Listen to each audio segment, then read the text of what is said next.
And we're back here once again with another episode of the MSK show. And this is going to be episode 183. So I hope you guys had a great day. And I hope you guys have a great rest of your week that is ahead of you. And if you are watching this episode of the MSK show on the replay because you couldn't watch the episode live, you're probably watching this episode on Friday. And if you are watching this episode on Friday, I hope you guys have a great weekend as well. Go outside. Be with your family, go to a carnival, go to a freaking festival, go to a movie, go to a dinner, something. You don't always got to stay inside. I prefer staying inside because going outside is overrated. I only really go outside for, groceries and maybe go to Walmart every once in a while, or maybe me and my friend go to Barnes and Noble sometimes, but he isn't even going with me because he's embarrassed of me. So I go in by myself and it's okay. It's okay. But in this episode of the MSK show, later on, we'll be doing a comic book review on Teenage Mutant Ninja Turtles and Naruto issue number 2. This issue was interesting, but I do have a fair bit of things that are concerning for me that I'll explain later on. Nothing really bad. I just hope in the later 2 issues, these are actually just corrected things, and this issue would have paved the way for the better things to happen for the later 2 issues. And then, as you guys know, for these shows, we have one topic later on that I ended up missing. I ended up not talking about this when it was announced because I don't know what happened. I think I just forgot it got announced, or when it got announced, I just didn't really pay attention to it all that much. But because people ask me, because they know that DC has been doing a lot of crossovers recently, and Marvel has too. Well, if you guys don't know this, Marvel Comics has been doing a lot of, let's say, manga-orientated crossovers with Star Wars as well. Like today, I was, because I follow Viz Media on Twitter, and they were talking about this Star Wars manga that they're going to end up, putting out at some point. They have one for like Luke Skywalker.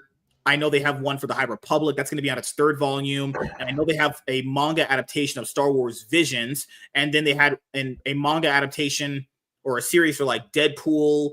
And then they have one for X-Men coming up very, very soon for a volume 2. I didn't even know there was going to be a volume 1. So Marvel has did some interesting things to kind of, change things up. Like they're going to be having Godzilla versus Marvel, essentially, Godzilla versus Spider-Man, X-Men, Fantastic Four, Thor, like going to have that. You also have the Marvel versus DC crossover. That's going to happen. You have the various crossovers that they have with like Predator versus whoever. You have Aliens versus Avengers currently right now. They just had Avengers versus Ultraman.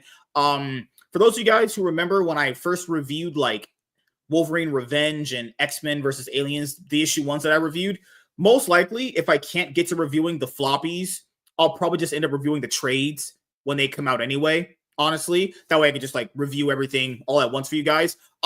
Moving forward, I would like to make sure I'm keeping up with like the floppies, even when I don't review them with Warren or Laps or Professor Savage Jet. I can just, I read a comic book, I just review it by myself. But, generally speaking, before the trades come out, I should have enough time. But if I don't, sometimes when I review the issue 1s, sometimes you'll potentially see me just review it in trade later on as well. It could be by myself too. But Warren's here. What's going on, man? How are you doing? I'm doing pretty good. I have the Viz Media app on my phone. And yeah, there's an ongoing Spider-Man and Ultraman series. I saw the Spider-Man one too. Yep. There's an ongoing Deadpool series, Deadpool Samurai. And they're remastered the old X-Men manga from like the 90s or some shit. It looks really old. And also Schnick, which was like Wolverine Schnick was, I believe, in the early 2000s. Yeah. So yeah, Viz Media and Marvel are going head on into doing a lot of stuff. Mm-hmm. That Deadpool Samurai and the Spider-Man Ultraman are both really good.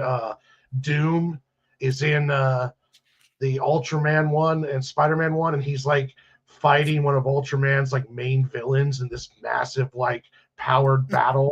And yeah, they're going all out. They're having fun with it. What's up, DK? Cool. How are you doing, man? Oh, I want to make sure I bring this up. Like as you said, I didn't know they were doing the whole X-Men one because apparently it's inspired by the X-Men animated series as well. And for those of you guys who don't know, they did put out the little Marvel-verse size, essentially a Marvel-verse size book for the X-Men animated series, but they never released any follow-ups to it. I have it over there. So I have the little Marvel size version of it, and I have the omnibus, because like people don't know, I have the omnibus for X-Men right there, and I have the X-Men Epic Collection, which is seasons 4, 5, and then you have X-Men 97. They had their own little series before the other X-Men animated series dropped, actually. So if you wanted to collect the X-Men animated series in comic book format, you can actually collect it in order. You just buy the Omni, then you just get the Epic Collection, and then you just get the X-Men 97 trade paperback. But then they were doing this manga one, and I was like, is this inspired by the animated series, or is this just its own thing? Because it looks pretty good, honestly. Well, they're smart. They need to crack into the manga market, because the manga market's kicking everybody's ass right now. So yeah, that's true. It's smart to start teaming up with these guys. Yeah, X-Men, the manga remastered, volume 1. Jubilation Lee is a teenager with a secret. She's a mutant, the next level of human evolution, and has fantastic powers. All she wants is a normal life with trips to the mall to get away from her parents. But when the mutant hunting robots known as the Sentinels come after her, that normal life is pushed out of her reach. Discover the X-Men mutant heroes, hated and feared by a world they're sworn to protect, alongside Jubilee in this classic manga series. X-Men the animated series was a global sensation and the perfect introduction to Marvel's mutants. The classic manga adaptation, unavailable for years, now finally returns to print, newly remastered and presented in a deluxe edition. This is the ultimate X-Men's collector item. I'm definitely getting this when I get paid. Yeah, I need to buy this. It comes out when... Oh, no, this one's already out. Oh. Volume 2 is coming out, I think, in a few days, I think. Oh, no, Volume 2 is out. Is it out? Oh, no, Volume 2 is out. Okay, awesome. Oh, nice. Man, okay.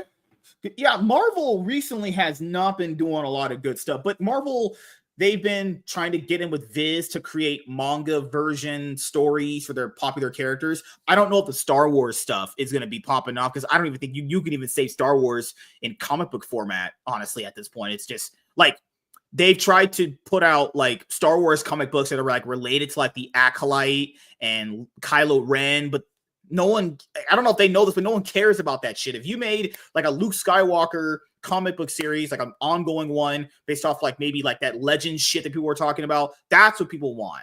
People want that. The Luke Skywalker ongoing series is what people want. No one really wants to read shit about the Acolyte, because no one even watched the Acolyte when it was actually ongoing in a TV show.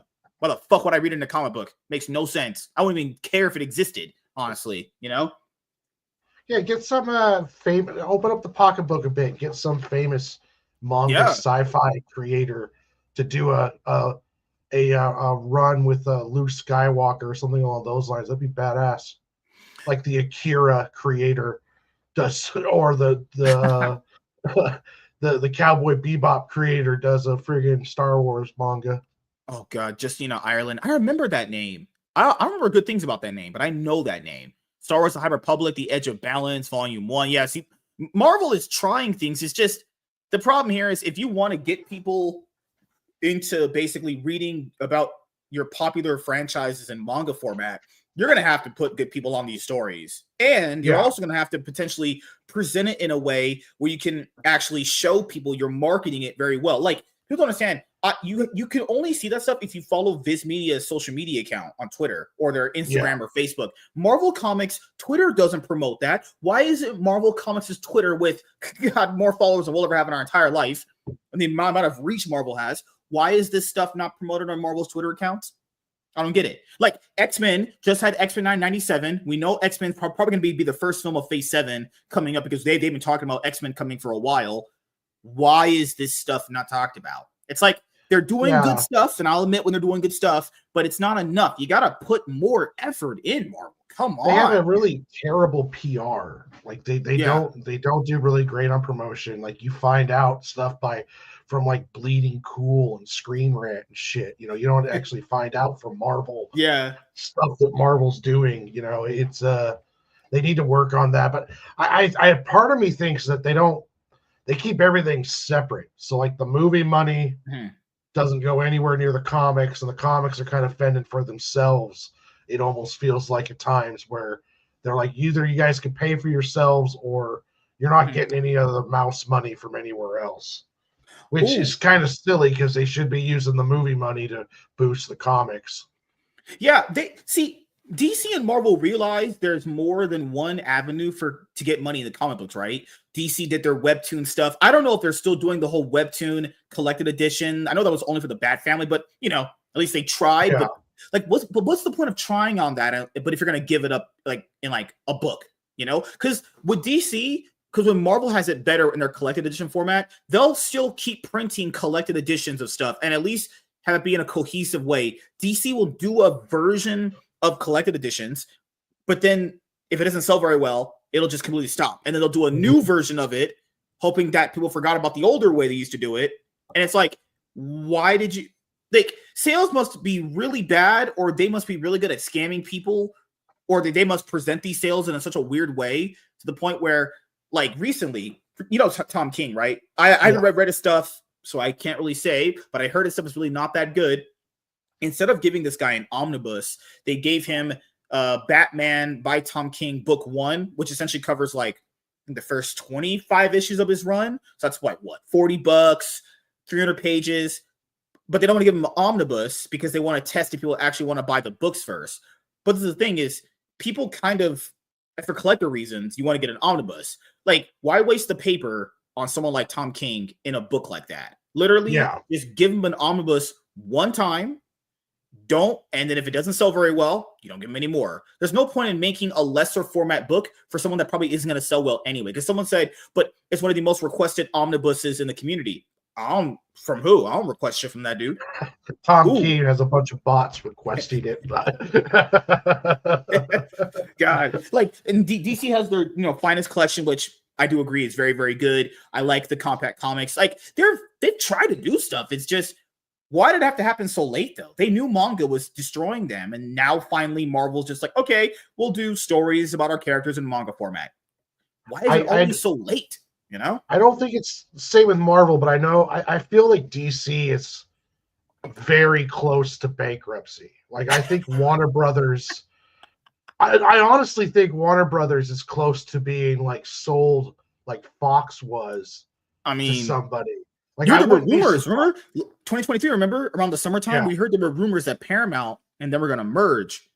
Yeah. But I don't think that was a rumor. I think people don't understand, a lot of stuff isn't rumor. You know that. A lot of stuff is actually thrown out there by the people intentionally to see like how the public would react to it. Yeah, like the Kathleen Kennedy shit we talked about. The only people leaking that she would be leaving is her.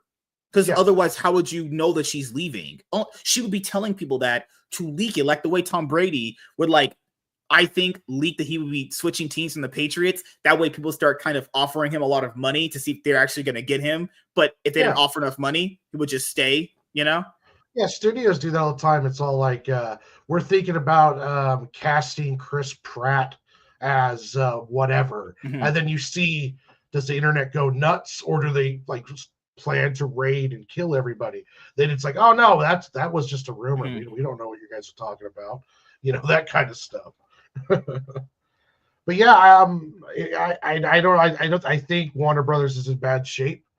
I think the mouse is in bad shape. It has more money and has more pull and ability than what Warner Brothers does. Warner Brothers has been shrinking drastically, especially after AT&T bought it. So I don't know about being sold, but I could see possibly it stripped down, everything combined into one new studio with a new name and the whole deal. They already did that with all of their streaming services. They just threw onto one streaming service, which is the Max. Like DC had a separate one, and hey, Miss Sparkles. Hi, Sparkles. And, so I really see Warner Brothers, it could be doing some massive changes here in the next year or two. Disney has more room to play, but Warner Discovery taking them over. Apparently, from what I read, because I think I sent you, we're going to probably use that for tomorrow if we have time for a second topic, because that's very big. Because it's not been what people think. Because if you guys don't know this, a lot of these companies say shit to you because they do truly believe you can't handle the truth. But let's be honest here, from how Warner Brothers has looked these past 15 years, 10 years. At one point, AT&T owned Warner Brothers, AT&T, and then they realized that Warner Brothers potentially lied to them about how much money they were actually making in their merger, and they got rid of them, late 2021, before 2022. Discovery took them over. And at this point now, apparently, allegedly, David Zaslav has been able to generate some stream of profit from Warner Brothers, but that has been the case because he's kind of gotten rid of everything. You know, he hasn't really been making profit because they've been making just such good shit. You know, Emily's here. Like Emily, what the heck? There's 2 white women. Ooh, ideas. I'm just kidding. But we're at this point now where, I mean, I hope David Zaslav can keep Warner Bros. Alive, because if he wasn't their CEO, well, I think they would just gotten sold ages ago. Because, and keep in mind, that's not enough money to generate. Because if people say the streaming service has been generating them profit, that's debatable too. It's like streaming costs a lot of money to run. Is that really making profit? Like, debatably Disney Plus doesn't even make profit for Disney. But if he is making profit for HBO Max, it's like, is that enough to cover all the bills? Movies, television, animated stuff? No, it's not, because you're starting to see Max properties show up on Netflix. And the reason why that is because Netflix is paying Warner Brothers money to show that stuff. And this is like newer stuff too. So, and you also see that going on with Sony and also with Paramount. You're starting to see all of their stuff show up on other streaming services. And the reason why that is because that's money. That's why they're doing it. So I could really see a change. I think James Gunn's universe is really more important than a lot of people realize to the health and the longevity of Warner Brothers. All those announcements too, remember? I even told you guys in the video, and I think we all came to the same sentiment too. All these announcements sound really nice and cool. All these projects that they want to work on. Hey, but it's one of those things where little too late kind of thing. This should have been happening when Zack Snyder came into the universe. When they had that big presentation with Zack Snyder back, the day with Jeff Johns or whoever it was, and they were running down, we're going to have this movie and this movie and this movie.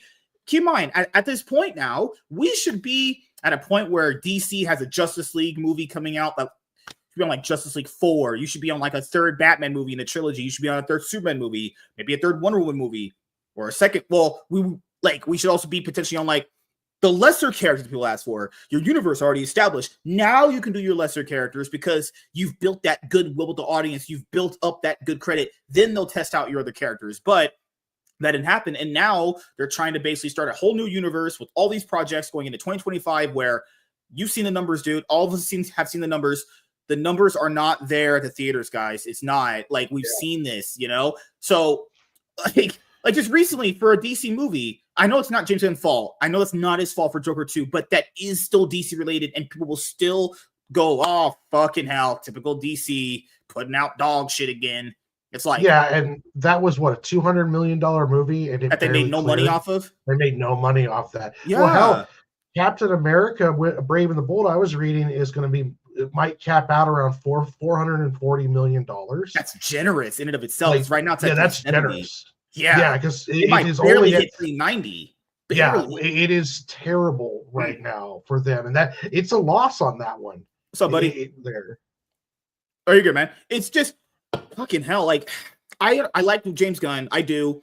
I understand what he's trying to do. It's just one of those too little, too late situations, because this should have already been a thing when they try to make Zack Snyder their Kevin Feige. Why did they ever think making Zack Snyder their Kevin Feige was ever going to work? And then, I don't like his movies. I think he's just trash, honestly, as a person too.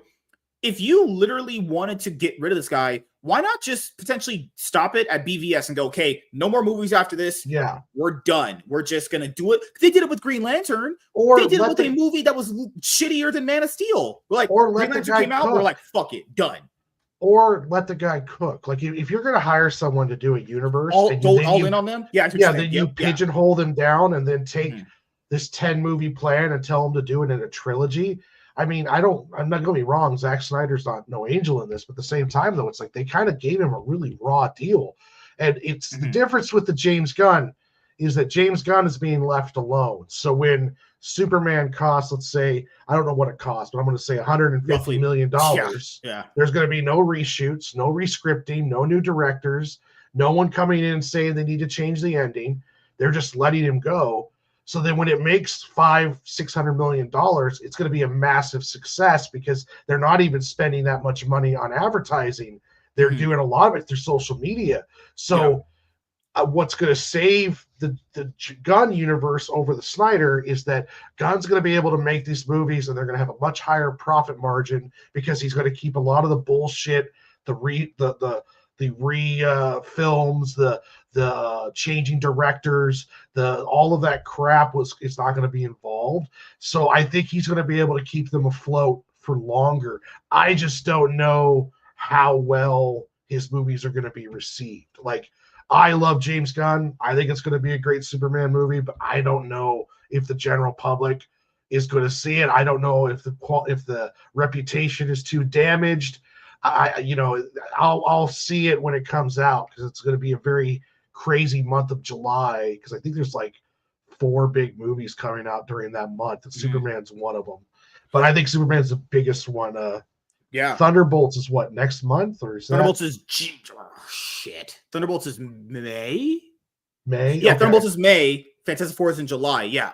So July will be Superman versus Fantastic Four, and I think there's another movie that I heard. I think Jurassic Park is in July too. Jurassic Park is July too. Yeah, and we're at this point now where I know you guys have seen the numbers as well as I have. There's not really money here for superhero movies anymore, and it's not as black as white as I'm pointing out. There's a lot of nuance. There's a lot of gray area. Marvel completely shit the bed after fucking Far From Home, which ended Phase 3. Two last movies in Phase 3, $1 billion movies. Now, Far From Home stinks ass, but it was Spider-Man, so it's just guaranteed money. Look after Far From Home, these people couldn't buy a movie to hit $1 billion anymore unless they really hit some luck with No Way Home. Guaranteed. Spider-Man, essentially. If it's live action now at this point. You also had, what's the movie? Deadpool Wolverine. Characters people want to see. $1 billion movie. Guardians 3. Technically a success if you count how much money they made, but that's also depending on, we don't know their marketing budget. And keep in mind, they've lied about their budgets, guys. They've lied about how much these movies have cost, from Doctor Strange 2, the Marvels, Ant-Man and the Wasp: Quantumania, Black Panther 2. So if Marvel has now been taking a complete shit at the box office and no one cares to see their movies anymore, well, if we flip that, no one ever cared to see DC movies like that. People knew they were trash from the jump. We were just kind of just sitting there just watching a train crash. It's like, a train's going to crash. You just like it crashing in front of you. DC has been crashing forever. And now everything just rides on Superman. If Superman's good, that'll buy you some goodwill. But hey, can't wait to have that Clayface movie, right? Because that's what real people want to see, is a Clayface movie. Not saying he can't carry a movie on his own. If you do one of his origins from the original or the 52, you can do it. There's potential there. But is that something people really want to see? Really? When you think of DC, you go... The key to that movie is to film it for $50 million and no more. You got to do a low-budget kind of horror horror film that $50 million. You don't need special effects, really. No, and then if it's good, it'll make you 250, and then you'll make a profit off of it. But here's another problem that James Gunn has, is that there's no goodwill. So that means one failure and he's done. Like the crowd's gonna be, all they need is one stinker. Like Superman is, let's say, excellent.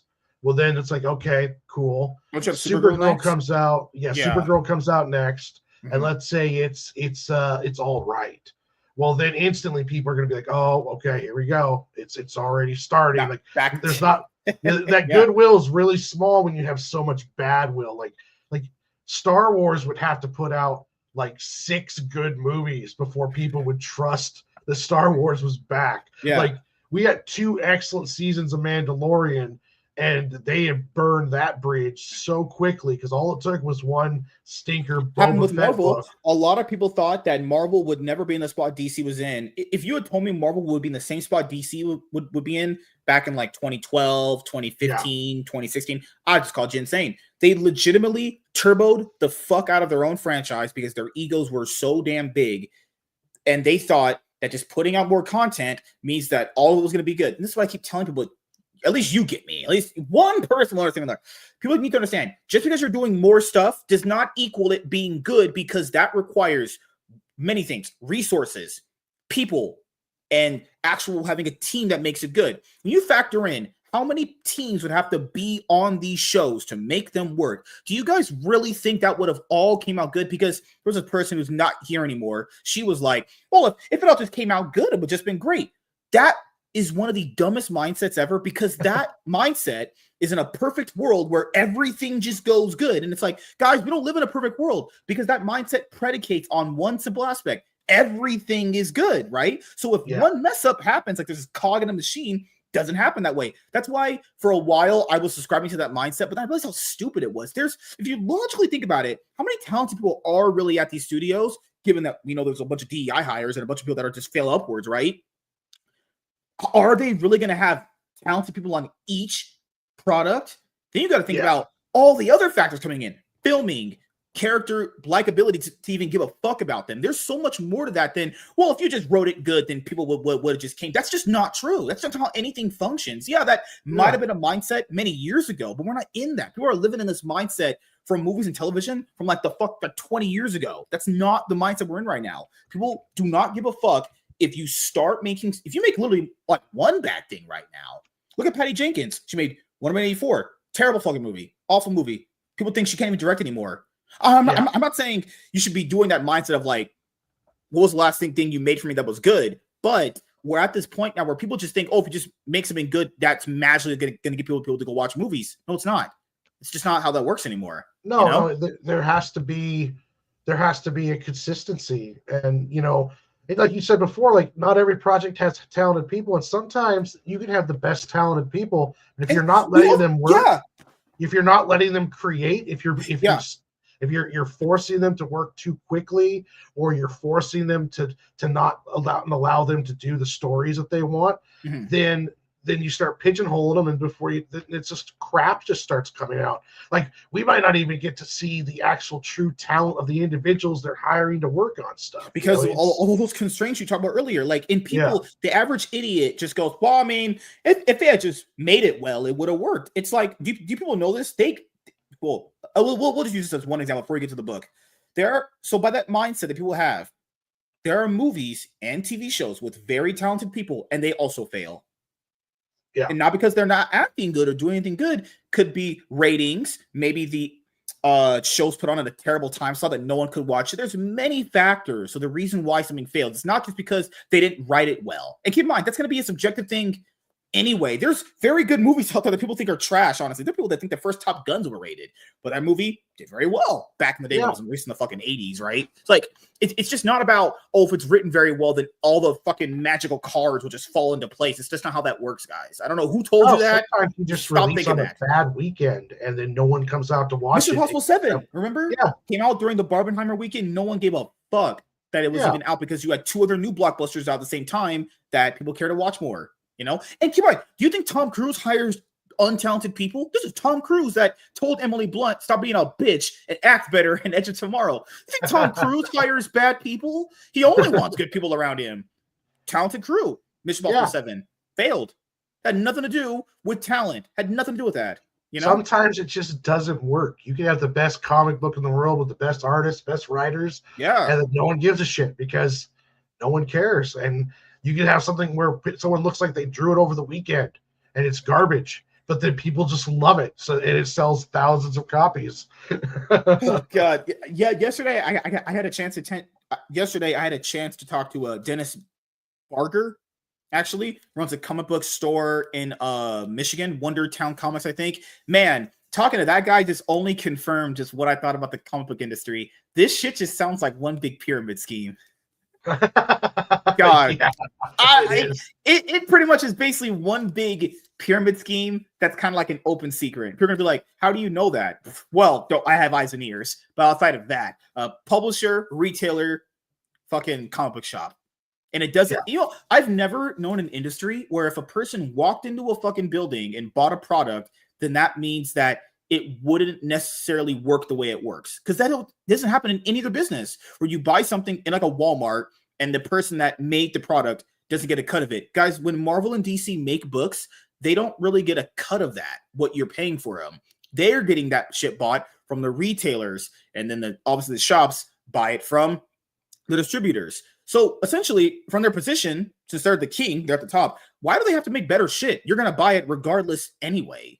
Yeah. That's what they thought at one point. I could just make complete dog shit and you're going to buy it anyway. But the problem with that is now the shop at the very end of it predicates on the shop selling your product because they're the ones that have that grassroots, community at their places where people are going to buy the product, Yeah, by the time this book gets into your hands, you're like the what, fifth person? It's been first, like, you take the $4.99 cover price.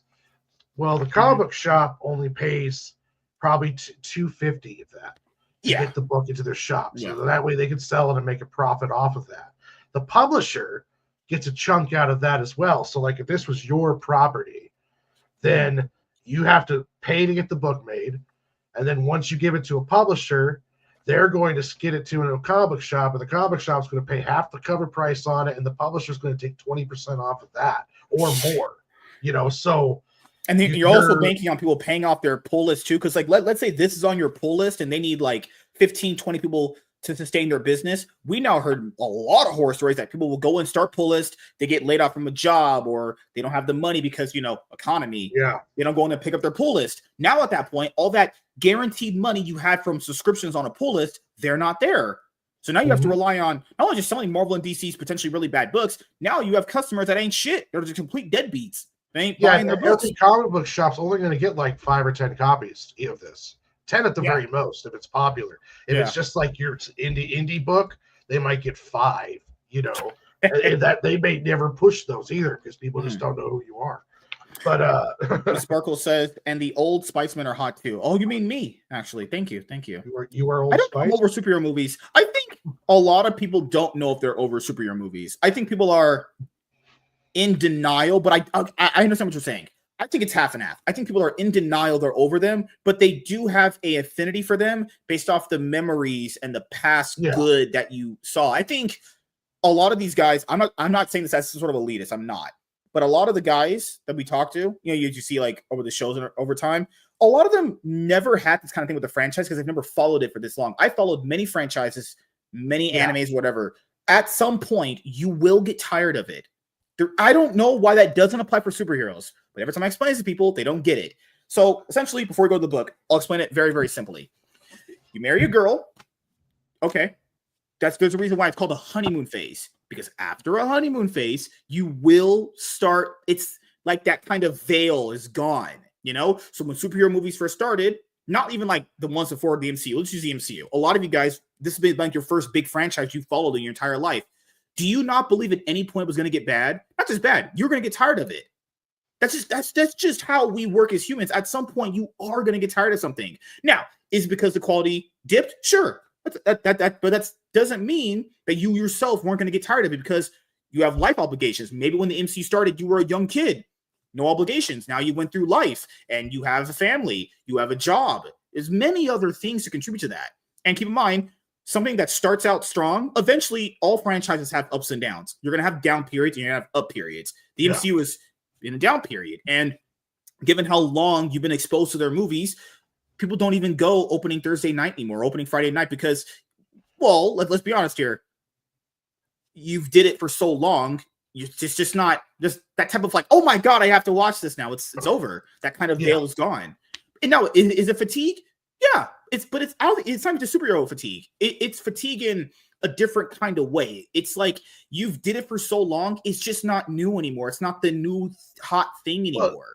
Well, it's a time period right now where buying a movie ticket is a big expenditure, and everything is so expensive. It's hard to live right now. So it's when you have a bad track record, you've been doing nothing but stinkers.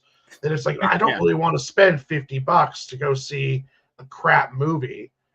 And it's like I wrestle with superhero fatigue because like Deadpool does over $1 billion.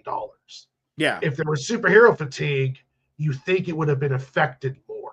But do you think it could have been a one-off thing? Because that happens in a lot of time franchises too. Like, how you have those one-off randoms that'll happen because it just has that. Even long-standing TV shows have that too. Like a long-standing TV show, maybe in like 10th, 12th season, one of those pieces will have very good ratings. One of them will, but it hasn't been the overall story for the other movies too. But that's the thing too. But your point also has merit in another aspect, like you said. If you can still get people to do that, then that means you still have hope. But that means that they're giving people characters they don't give a fuck about. Because that's a character thing. People like if you look at Captain America, you don't get excited about that because you hear about the stuff going on behind the scenes. Yeah, you see the shoddy CG in the trailer, and you hear and you see all the problems. Now, when you see Deadpool, great trailers, you hear that Ryan Reynolds is in full control. You don't hear about any behind the scenes garbage. You just see Hugh Jackman and Ryan Reynolds promote the shit out of it. Hugh Jackman putting on the classic suit. That made a lot of people go, fuck yeah. Suit, yeah. And then you get a bunch of exciting fans going in there.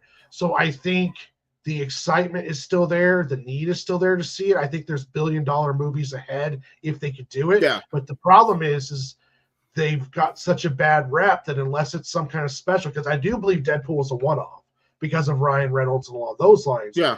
I think for Marvel itself, they will have to have like that Doom movie with the Russo brothers. That movie is if that movie's good, then you'll see a possible re-energizing at Marvel. But even then, though, they have if Captain America was a stinker, if Thunderbolts is a stinker, if they don't have anything good leading up to it, it might hurt these Russo Avengers brothers. Movies coming up aren't going to have the same level of hype and the only reason why it has hype is because RDJ is coming back as Doom and the Russo it's literally just brothers. only because RDJ and because it says Avengers. If it didn't say it didn't have any of those factors, it would just be that's the other thing too is they've had their one-off randoms like No Way Home and Deadpool, but it shows that the fans still care. Even the ones that are fanatically crazy with the MCU still care. They still tell you, man, you remember how like it was back in the day? I do. I was there with you. I've been here since it began. I don't know what some of these kids think. I was there when it started. I've literally been here since the first fucking movie. Okay. And I get it. You guys want it to be like how it used to. It's not, because there's a lot of different things have changed over the years. Okay. First of all, you yourself have changed. Okay. You have more responsibilities. Then you also have to justify spending the money at a movie theater. Now you have your own family. Back in the day, I imagine your parents took you with a group of people and you had fun at the MCU. Well, let's flip now. Now you have to pay for all that shit with your own kids and your job. And you have to justify going potentially on a school night where your kids have to go to school on Friday. Yeah. A little different now, isn't it? So if you see consistently bad MCU movies consistently, you're going to be like, damn, I'm looking at my paycheck, looking at my bank account. Yeah, MCU, you're going to take a back burner. But that applies to a lot of different things. It's not just superhero fatigue. Life itself could have a reason why many people stop caring about a franchise. You know, I am 30, but I'm a MILF. God. But yeah, it's just so crazy, man. I wish people would have more discussions like these sometimes. It's not ever just a point A and point B. There's a lot of reasons there. You know, also what was worse with the MCU, as you know, TV shows, that didn't help them at all. Now it's just not movies. Now the TV shows stink. Okay, that just sealed everything. When the TV show started actually sucking ass, I think that's what screwed them over. That's just too much. Their animated stuff is the only thing marginally successful. Like X-Men 97. What if had some really decent episodes? What if could have been really good if they'd actually just took time with it? But then the bad episodes those were rough. But the good episodes were really good. They really knocked it out of the park in the good episodes. But then they're like, you know what? 2 more seasons. Damn, Marvel. Oh my God, what are you doing? Man? It's all done now, so you don't have to worry. I saw Spider-Man, the first one I seen. The Tobey Maguire one. That one's great. I like that one. Spider-Man 2 is great still to this day. Probably one of the best comic movies ever made. Yeah, we should. That's gonna be a crazy stream we got to do one time. What's a better superhero sequel, The Dark Knight or Spider-Man 2? Both are like. I would rather go with Winter Soldier, Spider-Man 2. Winter Soldier, yeah, Winter Soldier is arguably, I think, the best MCU film, but Spider-Man 2 is legendary. So that would be one. Imagine I'm not a Dark Knight fan. I'm not a Okay. big Dark Knight fan. I don't think it held up for me, but I have a lot of. I could go on and on about. Oh no, that'll be the hot take we got to do after this week. We have the hot take show. He's gonna say the Dark Knight's overrated. Oh no, Oh, yeah. He's one of those guys. He's one of them. No. I finally had the opportunity to draw some Absolute covers. This is Dan Mora's covers on Absolute Batman because there's more printings for them because Absolute Batman is selling gangbusters apparently. Man, these are Dan Mora's? Woo! Damn, my boy looking good. Oh, Dan Mora can make anything look good. That looks great. Oh, these are great. Oh my goodness. If he's not making more than $60K a year at DC, this industry is trash. Yeah. I'm just saying right now, if he makes anything less than 50K, burn everything. Well, did you hear about I forgot the name of the artist, but there's a bunch of artists. I saw that. They're going after Marvel. Yeah, Marvel needs to pay their people. That's fucking ridiculous. We heard stories about all that, and a lot of people were like, "Oh no, they gaslight us about Marvel, even though they hate them." No, they're a good company, man. It's great, man. Yeah. It's like, you guys are fucking stupid. I can't help someone if they're that fucking stupid. If you're that retarded, we ain't talking. I'm good. I'm not gonna sit here and have you complain to me, and I know the issue, and you're gonna tell me they're gonna go fuck off. Holy crap. My kid's dad worked at the theater, and I would get snuck into the movies. Could you sneak me into the movies with you? If you want to go to the movies and we could have some fun, we don't have to watch the movie. Essentially, like outside Netflix and chilling. He looked a little homosexual. What in the world? What is wrong with you? You crazy, lady. Oh God. Superman standing like, oh my goodness. That's not the Superman, Absolute Universe basically takes away core aspects of them to make them whatever. It's just a different story. Essentially, think of like this: Batman without money, Superman without what was it? Family. Wonder Woman without with his family. And then without the Wonder Woman without the Amazons. Yeah. Grew up without them, and then Superman essentially left Krypton at an older age, and he wasn't raised. That's a Supergirl then? That's a Supergirl, is it not? Yeah. Pretty much. Fuck me. If you're that retarded, MSK, we'll make love to you. Awesome. Hell yeah. So you want to make love to me? That's great. That's awesome. Oh my goodness. Typical L from Miss Sparkles. Miss Sparkles, why are you such an L generator? I don't think you generated a W yet. You need to get some W's. Goddamn, Emily's taking W's. Damage right there. God, let Superman into your heart, man. I can't be Superman. I'm black, but oh my goodness, there's a black Superman. I'm pretty sure you like that. Oh, good Lord. Superman would be the hardest character to write for, in my opinion, because he's essentially a god with a Boy Scout complex, and it would be it'd almost be annoying. I'd almost have to write him as like Superman. It's like he's essentially immortal, so he doesn't relate to us. So when he's all like, be good, it's like, yeah, but you're not starving and being fucked over by your scale it. I think you have him do regular shit, but you also have him fight villains that can be on par with him. Like the episodes of the Justice animated series where he was fighting like Mongol when they were at like Warworld or whatever. That stuff is interesting, Or like get the episode, oh my God, from the comic books where the fucking thing lashed onto his head and he thought he was still in Krypton or whatever. Oh, it's so good. I think you're awesome. Oh my goodness. Oh God. You're awesome. Oh yeah. You couldn't handle sex with me because I'm too big. I have 8 inches or maybe 9. Who knows? It grows each day. I'm just kidding. Oh God. All right, guys. We're gonna go through this. We're gonna have our topic later on. Interesting issue to talk about. I do have some not problems, but concerns where things might start falling off. But we'll see.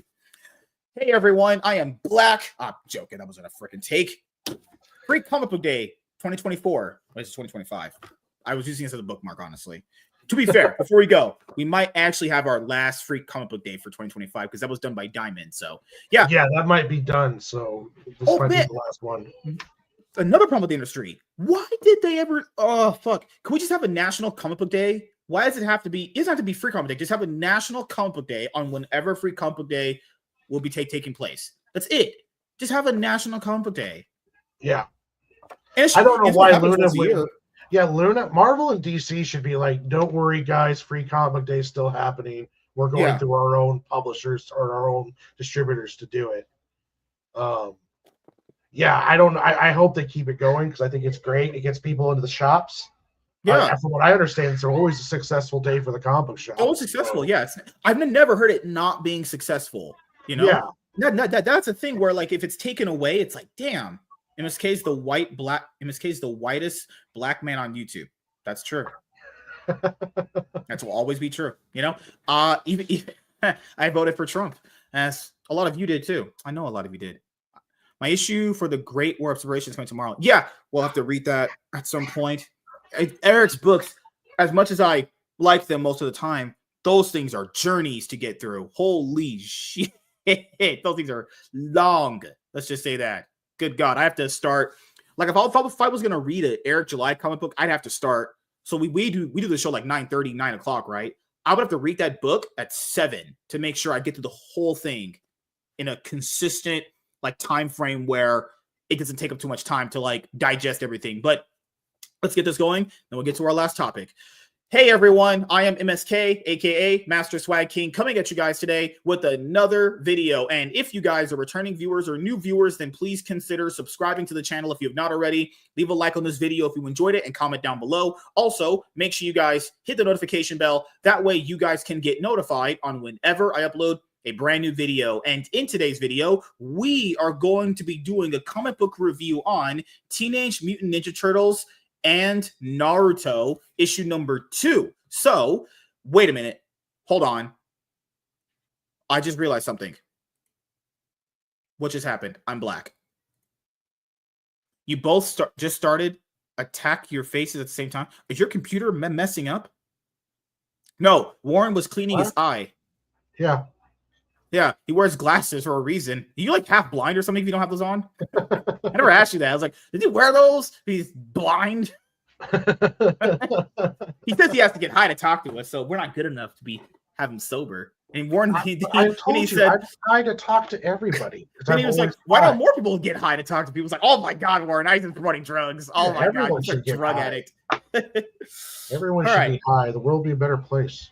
Yeah, more people would chill the fuck out. We're just like, yeah, I think people are not chill. People need to calm down. Some situations are not that fucking need to be over dramatic. It's okay. Life will give you a reason to be sad. You don't need to be just randomly sad just cause. You know, take a deep breath and it'll all be all right. Yeah, Warren would say, take a deep breath and eat a gummy. No. Yeah, or cookie. Oh God. All right. Hey everyone, I am MSK, aka Master Swag King, coming at you guys today with another video. And if you guys are returning viewers or new viewers, then please consider subscribing to the channel if you have not already. Leave a like on this video if you enjoyed it and comment down below. Also, make sure you guys hit the notification bell. That way you guys can get notified on whenever I upload a brand new video. And in today's video, we are going to be doing a comic book review on Teenage Mutant Ninja Turtles X Naruto issue number 2. So if you guys have not had a chance to check out our previous comic book review on Teenage Mutant Ninja Turtles X Naruto issue number 1, I would highly recommend you guys go and check out issue number 1 for our review of Teenage Mutant Ninja Turtles X Naruto. That way you guys can understand how we felt about that issue, and then you can see what we say about it in this issue. That way, you know, you are not confused at all. Hold on. Who is outside? Okay, that's my neighbor. I thought someone was pulling up, and I was like, that car looks suspicious. I realized he has a new car. Don't worry, guys. I will get this right. Third time's the charm. Hold on. Wait a minute. Third time's the damn charm. What the hell? Man, people smoke crack, and you shouldn't do that. No, you should not. Don't do crack. Smoke weed. Don't tell me what to do. I want to be mean, and I said I will. No, you stop being mean, you fucking weirdo. God damn it. She's always like, I want to be mean. No, I'm in control around here. I will tell you what you do. I'm the mastermind here. I'm Professor X. My mind is beyond normal human capabilities of understanding at this point. To me, my X-Men, to me. Gosh, I'm in control. You do what I say. But, all right, let's go. Hey everyone, I am MSK, aka Master Swag King, coming at you guys today with another video. And if you guys are returning viewers or new viewers, then please consider subscribing to the channel if you have not already. Leave a like on this video if you enjoyed it and comment down below. Also, make sure you guys hit the notification bell. That way you guys can get notified on whenever I upload a brand new video. And in today's video, we are going to be doing a comic book review on Teenage Mutant Ninja Turtles X Naruto issue number 2. So if you guys have not had a chance to check out our comic book review on Teenage Mutant Ninja Turtles X Naruto issue number 1, I would highly recommend you guys go and check out our comic book review of Teenage Mutant Ninja Turtles X Naruto issue number 1. That way you guys can know how we felt about issue number 1, and you will have already been at the understanding of how we felt about the issue, because in issue number 2, things have definitely turned into a direction that was very good, but I do have some concerns for the last 2 issues of this crossover because we know it's going to be a 4 issue miniseries crossover. So as you guys know, I love Naruto. I've watched Naruto literally like since it began here in America. I've been more of a fan of Naruto than Teenage Mutant Ninja Turtles. As you guys know, because I explained this in the previous comic book review of Teenage Mutant Ninja Turtles X Naruto issue number 1, that with Teenage Mutant Ninja Turtles, it was mostly like I watched the animated series for TMNT on like Cartoon Network, and the 4Kids watered down version. The Cartoon Network one was way better. Just completely. You could tell there was some bullshit 4Kids was on back in the day if you watched like fucking One Piece or Yu-Gi-Oh or any of that shit. Yeah. But I do love me some Teenage Mutant Ninja Turtles, Cowabunga, the live action movies. Those were the Michael Bay produced ones by Nickelodeon. Those were certainly movies of all time. Truly movies that were cinema in ways that were just not good. Let's just say that. Horrible. But they're ruining my childhood. Don't you just love it how Michael Bay just has you pan on Megan Fox's ass? Well, yeah, he just likes destroying all of my childhood memories, like all the stuff that I used to love growing up. Michael Bay comes along like a drunken uncle and just starts smacking the shit out of it. Oh gosh. And as you guys know, for issue number 1, I really enjoyed. Issue number 1 was fun. It was entertaining. Dialogue was great. This issue, very similar to Absolute Wonder Woman issue number 2, felt like more of a setup issue for the later ones than being some like super explosive, action-packed issue. Now, keep in mind, this is very applicable when it comes to like TV shows as well, because like that's how I've kind of gotten to that mindset of comic books now. First episode usually going to be pretty interesting, pretty action-packed, but then the second episode is going to be like a more explanation, kind of feeling out who the characters are, like relationships. And comic books and TV shows have a lot of that parallel with each other, which I think is really cool, especially with this crossover, because in this specific issue, you get a lot of setup for the villain. You get the setup for the dynamic, being more cohesive with Squad 7 and the Turtles. You also have the backstory revealed of, the main villain, which we know is going to end up being Shredder in some way. Like he's going to appear. Yeah. I hope, right? I think the origin for the Teenage Mutant Ninja Turtles is definitely different in this book compared to the previous one. The only thing that they kept that I remembered was that Master Splinter's teacher got killed by Shredder, and then he escaped, and then he ended up finding the Turtles, and they then he just took raised that them from the movie. The movie origin was he was copying his movements from his cage. The cage gets busted. So they kind of made this their own multiverse. I thought this was connecting to the IDW series, but they kind of branched off and like, well, no, we're going to do more of the movie type origin. What I was shocked was that there was no, like, it's only 4 issues, so it makes me wonder: are we not going to see any Naruto villains, or is this just going to be them playing in the Turtles? I think they're doing it very similar to the way that Batman and Teenage Mutant Ninja Turtles did it, where you just have one mainstay Batman villain, and you have Shredder. Because in that one, you just had Ra's al Ghul, or Ra's al Ghul, and Shredder. In this one, it really looks like it's only just going to be Shredder. Because like at this point in Naruto, the Akatsuki isn't really big or known. Like they're known as a bad organization, but you only have Sasuke's brother and Kisame. But let's be honest here, since this is after they get Tsunade and after Naruto learns the Rasengan, well, guys, if Itachi's here, he has to say they would all die in various ways. They were very unpleasant. Itachi's pretty broken at this point in the series. Like Orochimaru, remember he doesn't have his hands. Remember how the third Hokage took his jutsu away? They already beat him. So unless Orochimaru or Kabuto's here, those are the only villains the Sound Ninja 4, but that's like after Naruto and Sasuke fight each other after that. So we're at this point where I think it's just going to be Shredder as the main villain and that other professor guy. That's not bad though. I mean, you throw in Bebop and you could they'll probably bring in Bebop and Rocksteady. So there'll be plenty of people to fight, So we'll get to see Naruto and those guys taking on Bebop, Rocksteady, probably some other villains, as well as we might even get to see. I mean, it would be kind of wild if we got to see a Super Shredder from the second movie. Cool. That'd be kind of cool. The Shredder's design looks badass in this. They don't have him with his helmet on, so that he looks awesome. He looks badass. He looks like an evil evil samurai shinobi type. So yeah, it looks cool. You helped me with this when I was reading this. So essentially, Shredder did what he did, but he technically founded his own village or whatever, or just a different organization. That's what it felt like. He just founded his own organization with the Foot Clan after he killed. He came to Rokosaki's village and then dojo, learned from him, trying to say he wanted to be better because he was a criminal. And then he got trusted. He stole the secrets, burned down the temple, and then started the Foot Clan with what he had learned from other people. So, and the other problem that I have, not just with this, because I think this is fine. This is nothing really bad. I think the crossover's been very fun. The dialogue's been very good. I can tell the writer definitely understands both franchises, because sometimes with crossovers, it's very like lopsided sometimes. One person knows way more about the other versus the other franchise they're working on.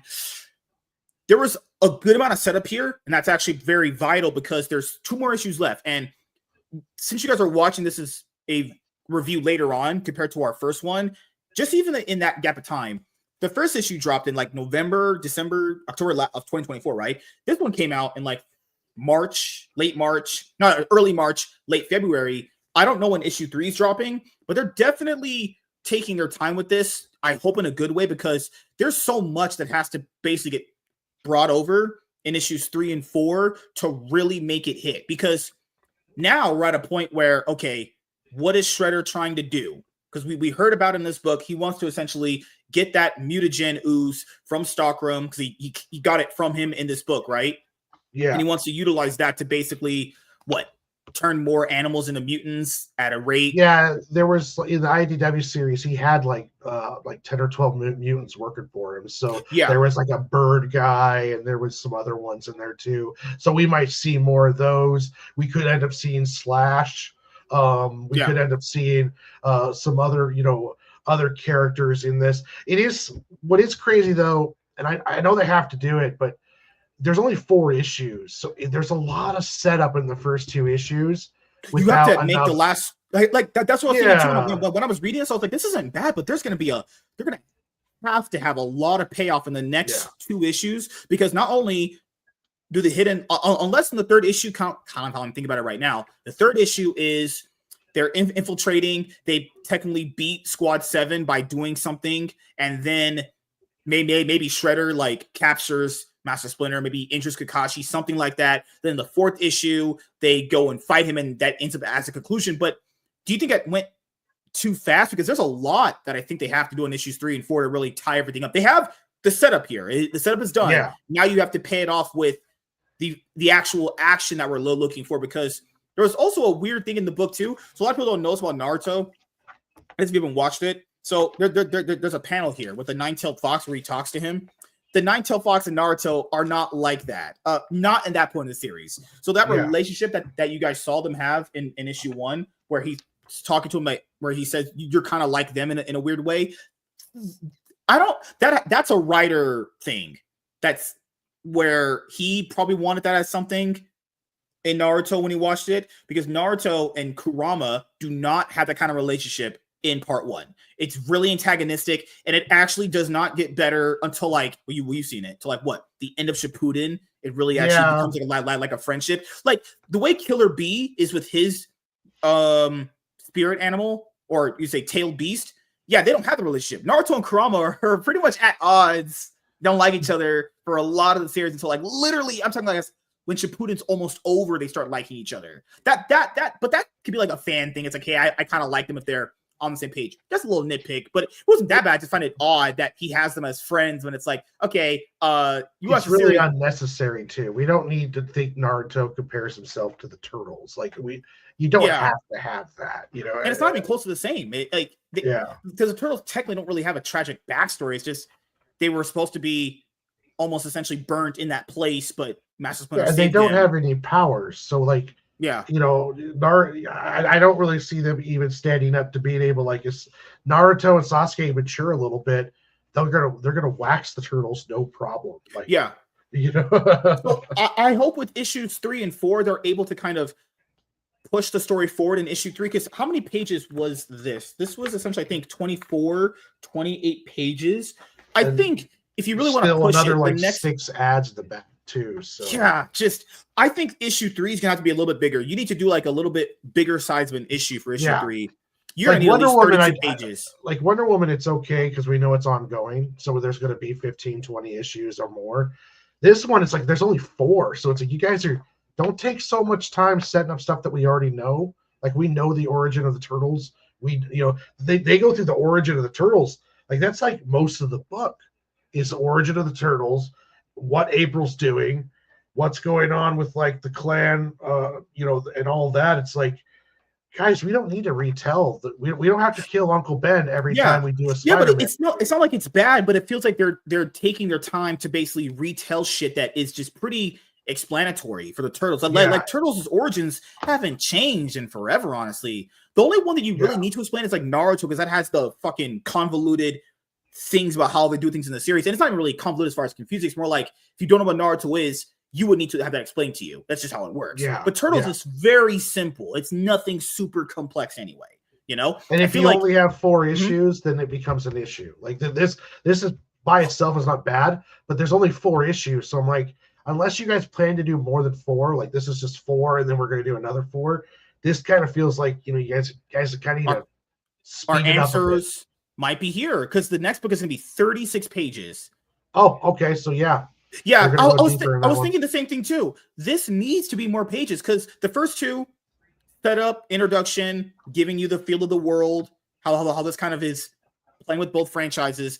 The 3rd issue, I was like, man, that needs to be 36 pages. Like this was just basically, it ended so quick too, but it's not like it's bad, because the previous one this is 36 too? This didn't feel like 36 pages. Hold on. Well, it's 36 with the 6 pages of ads. Oh, yeah, you're right. So, yeah, they need to have less ads in issue 3. Because 1, 2, 3...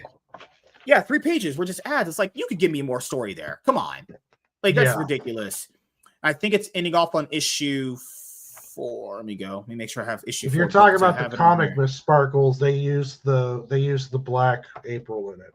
Yeah, she looks like she looks like the grown-up version of the one from the Seth Rogen movie Emily was talking about. Yep, this is the last issue. Yeah, paperback has it listed at 4 issues. So let's start going through this. That was my big concern right there. Is they need to just wrap it up in a nice way. Issue 3, you give that dynamic of basically kind of like how the Batman Teenage Mutant Ninja Turtles crossover went, where you had your setup. You got them equated. Part of the story, you have them essentially kind of eventually at odds in a weird way based off how they see things.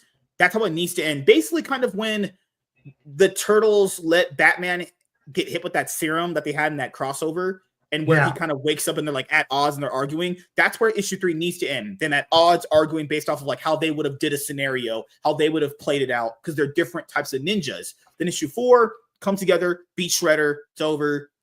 If there's a lot of more setup in issue 3, that would be kind of. This shouldn't feel like 36 pages. If Shredder kidnaps Splinter, I imagine he is. There has to be, yeah. Either I wouldn't imagine them injuring Kakashi, but they might do a capture with him too, or it might be Kakashi left to deal with all these teenagers. Yeah, and that could be interesting too, because he is a great teacher. So it would be interesting to see him keeping them all together, and then it's the raid on the Foot Clan's fortress in order to get Splinter back, and then that's where we see Bebop, Rocksteady, and some other Slash, probably, and some other faces. So, all right, starting off from where we picked off, Kakashi and Master Splinter, obviously they know each other, they introduce to each other, and then basically Kakashi says that Master Splinter's master is Hamato Yoshi, and then Master Splinter talks about, hey, that was my master. He ended up dying a long time ago. The Turtles introduced themselves to Squad 7. Then after that, basically the Turtles take Squad 7 to their hidden lair. As you can see, when they're going to their hidden lair, there's, the Foot Clan's following them, And then after that, they end up landing in that sewer that they're all known for. They're in the sewer now. Yeah. Then you have a little montage right there about how like Naruto's playing video games, Sasuke and Leonardo are meditating, and Donatello and what's the other one? Donatello and it's Naruto. Donatello's showing him his coffee maker, and Naruto. Michelangelo. Yeah, geez, he's practicing a skateboard in front of Naruto. And then after that, we get the backstory on Shredder in this universe. Like you said earlier, basically, it was already a bad guy, but he kind of ended up tricking Splinter's master into thinking he was going to get reformed. Then at a certain point, he got what he needed, which was the family scroll. Then he ended up killing Master Splinter's master, and then he left. And then after that, you had Splinter saying he barely escaped and his whole life was gone. He ended up finding the turtles with the mutagenic ooze after that. And then after that, you had, he's like, the 4 boys need a father. So then they ended up basically mutating out of the ooze. And then after that, you had them coming into their own right there. So you essentially had Shredder killing the master, later on taking the scroll, getting the Foot Clan, becoming a very big, let's say cartel leader. That's kind of what it feels like essentially. And then obviously when the turtles got older, they started taking on the Foot Clan. Pretty normal stuff for TMNT. And then after that, basically Sakura says, so Saki's brought the city under his foot from the shadows, using power he stole from a master he betrayed, even after being treated like family. Yeah, because the reason why it's a little bit tragic is because the master treated that guy like family, even though potentially he was going to end up getting killed. So then you had April saying, as a reporter, I don't know if this is fate, because they're saying that they kind of met through fate. So you have the doctor from the last book that they talked about. Basically, no one wanted to run his story at all, And then April says, he told me his mutagenic ooze wasn't theoretical at all. He said he lost his initial batch years ago, but he could finally produce more without the university scrutiny. So essentially, Shredder wants to capture this guy to have him, make more mutagenic animals out of that shit. He ended up basically, what's that word? Ambushing. He ambushed Amber with Stockroom. He ended up capturing him. And then she was saved by turtles after that. And then after that, they talk about, let me see, what was after that? Sorry about that. Oh, they all split up because they're going to go do something. Oh, they need to go get food. Yeah, after that, they need to go get food. They're like, pizza. Turtles love their pizza. And then as they're walking in the lair, they get ambushed by the Foot Clan. Once again, they knock out a few of them. And then the last part of the book, and Master Splinter was like, he says, we have uninvited guests. And then he says, you would attack my friend and you would invade my home. And then he says, you would dare? And then Shredder talks, last panel of the book. He's like, yes, Rat, I would. And then Master Splinter says, you. And then that's the end of the book for issue number 2. So you had setup and ambush and the backstory of, Shredder that gets revealed in this universe, actually. So, overall, not bad. Just basically a lot of setup from the last issue, characters getting more acquainted. I like the design of Shredder's form, or human form, you say, in this crossover. It looks really, really cool. I like the way the headband kind of looks very good on him, considering the fact that, well, they are ninjas and samurai. Yeah. So it does look very good on him. Warren was, as you guys know, watching this live, and the replay, he was dying essentially over there. Oh, Jesus. Oh, sorry about that. Oh. God, I thought he wasn't going to make it. I was like, this man going to pass out on stream. Just keep going. Don't worry about me. God. Don't pay attention to the man behind the curtains. One thing I didn't mention last time too is like, how much of a bitch is April in this? Like, when they first met up, she's just like, I could explain what's going on, but I'd rather see you guys fight each other. And then she's just kind of a bitch to this whole thing. Like, Jesus. I actually don't care for her at all in this. Yeah. She's probably the most useless. You could literally do this crossover and she not be here and you wouldn't give a fuck personally, because she is that worthless. It's not even about the fact that she's a cool supporting character. She's just an info dump. She's just a Yeah. fucking dumpster of a character. Just nothing here. Like, if she's here because I'll say DEI implications in this. Like, it feels like, I don't know why she's here. I really don't understand. Like, because she had the connection to Stockholm because she wanted to run his story. That's it. Well, they could have done the lab partner part. Yeah. And there's really no reason why she wouldn't have, when they first met up, been like, oh, hey guys, I know what's going on. It would have made more sense if she would like knock down and they weren't listening to her or something. But instead she's all like, I could tell you guys what's going on, but I want to film you guys fighting each other. I want to film my mutant turtle friends beating the shit out of ninja teenagers. You know, it's just, no, it's a good series. The artwork is amazing.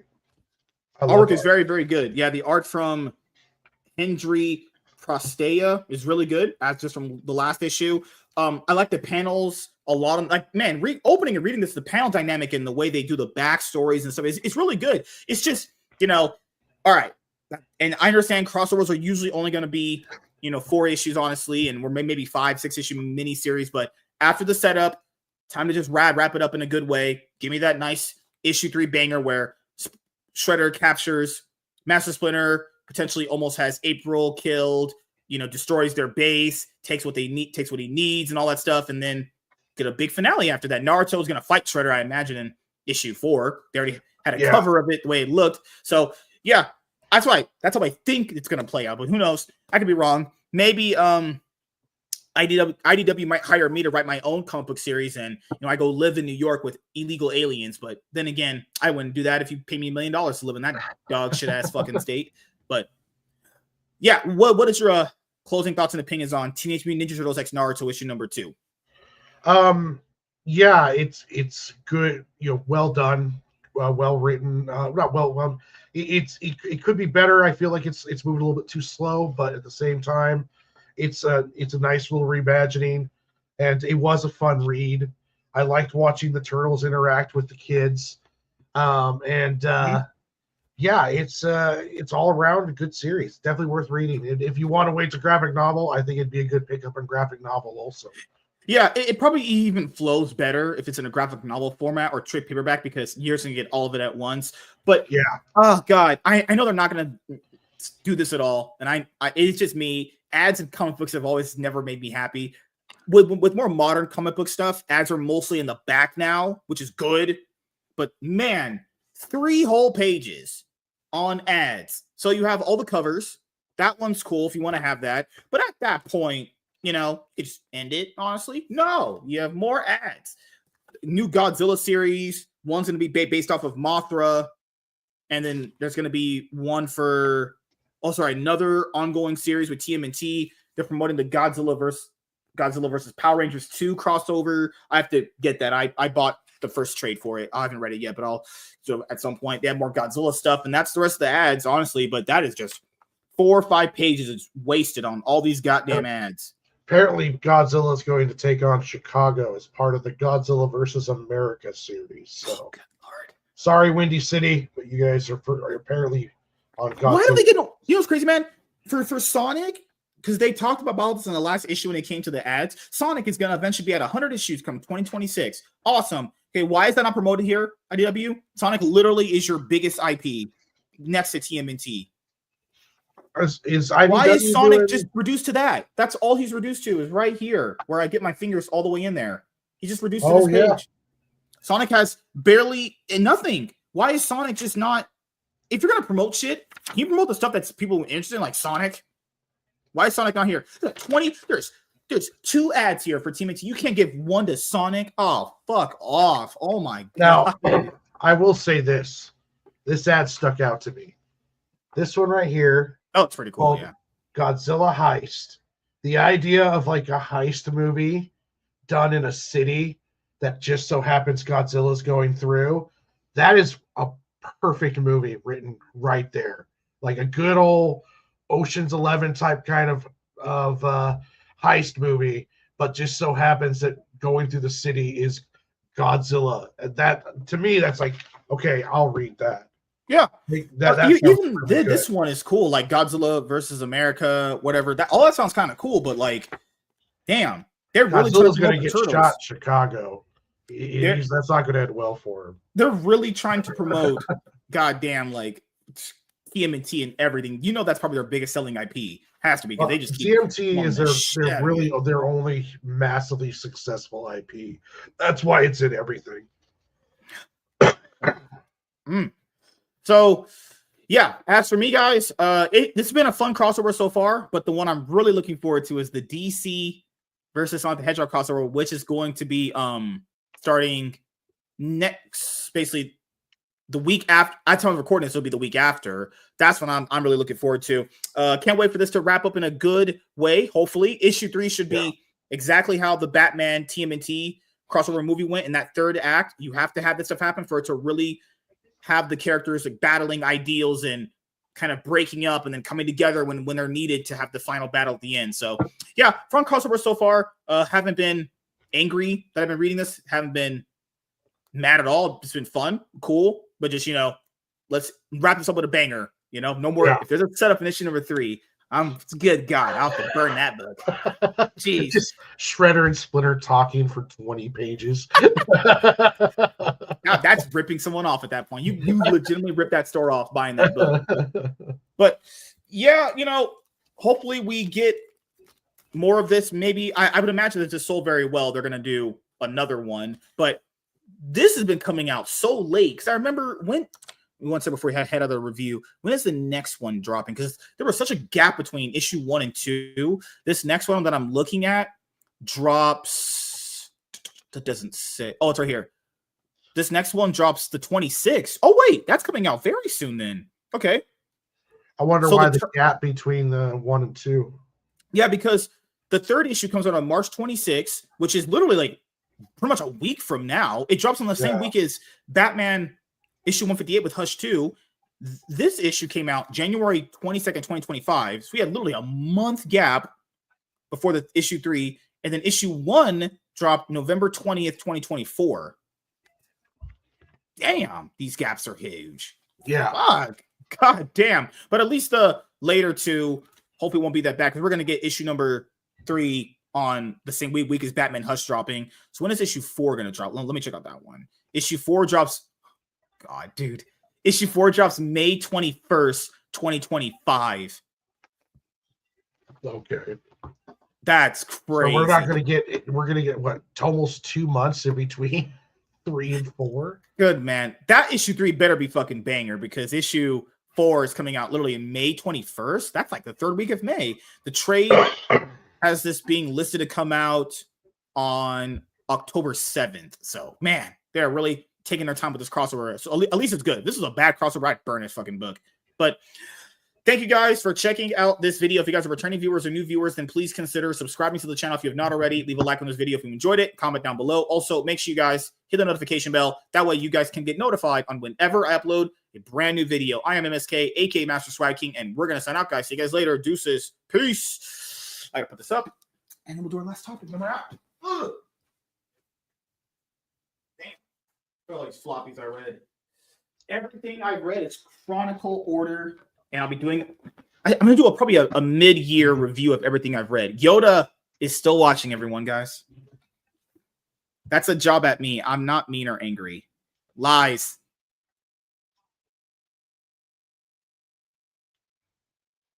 Oh, sorry. There's a guy with a motorcycle outside. Can this guy literally, who is this dude? Turn that shit off. I hate people with loud motorcycles.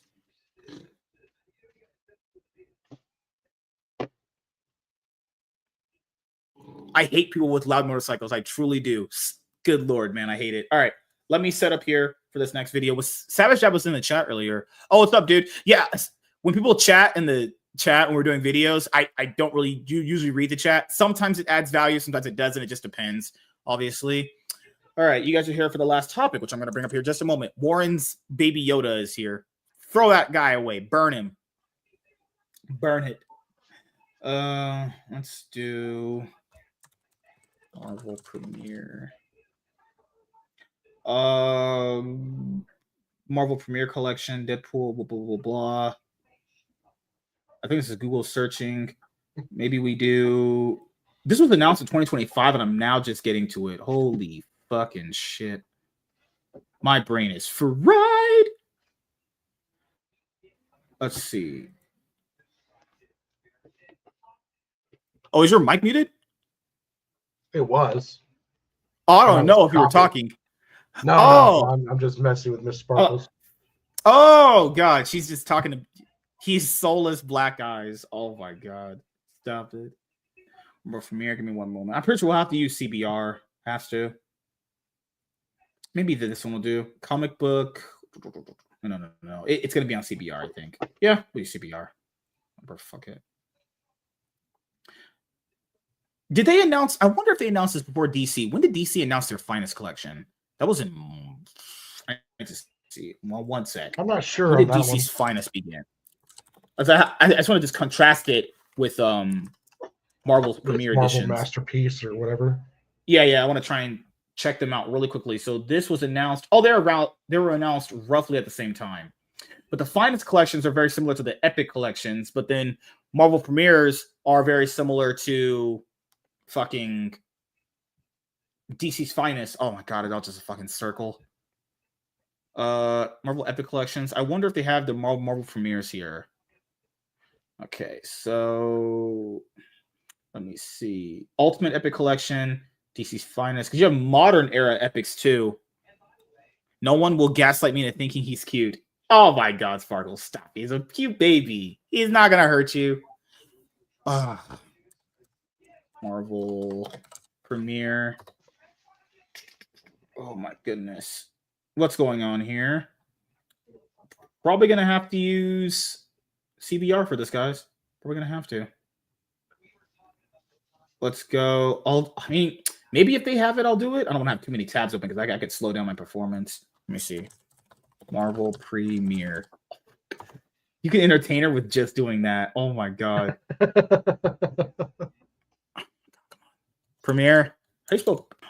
Really website? Premiere. There we go. Nope, it's not here. They never did one. That's crazy.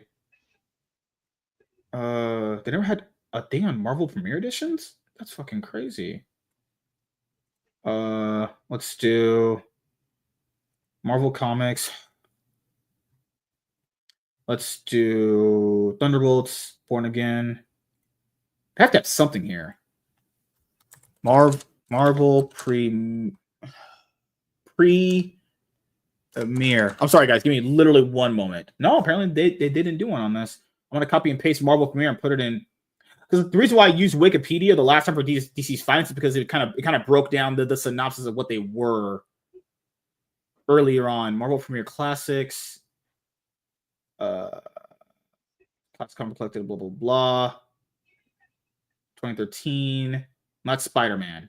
So I need an anthology book? No, I need the third one. Give me the third one. And I think I found it. This is the third one. Full enough colorbacks from Marvel. Found it. Thank God. Okay, there we go. All right. Okay, so essentially, we'll have this.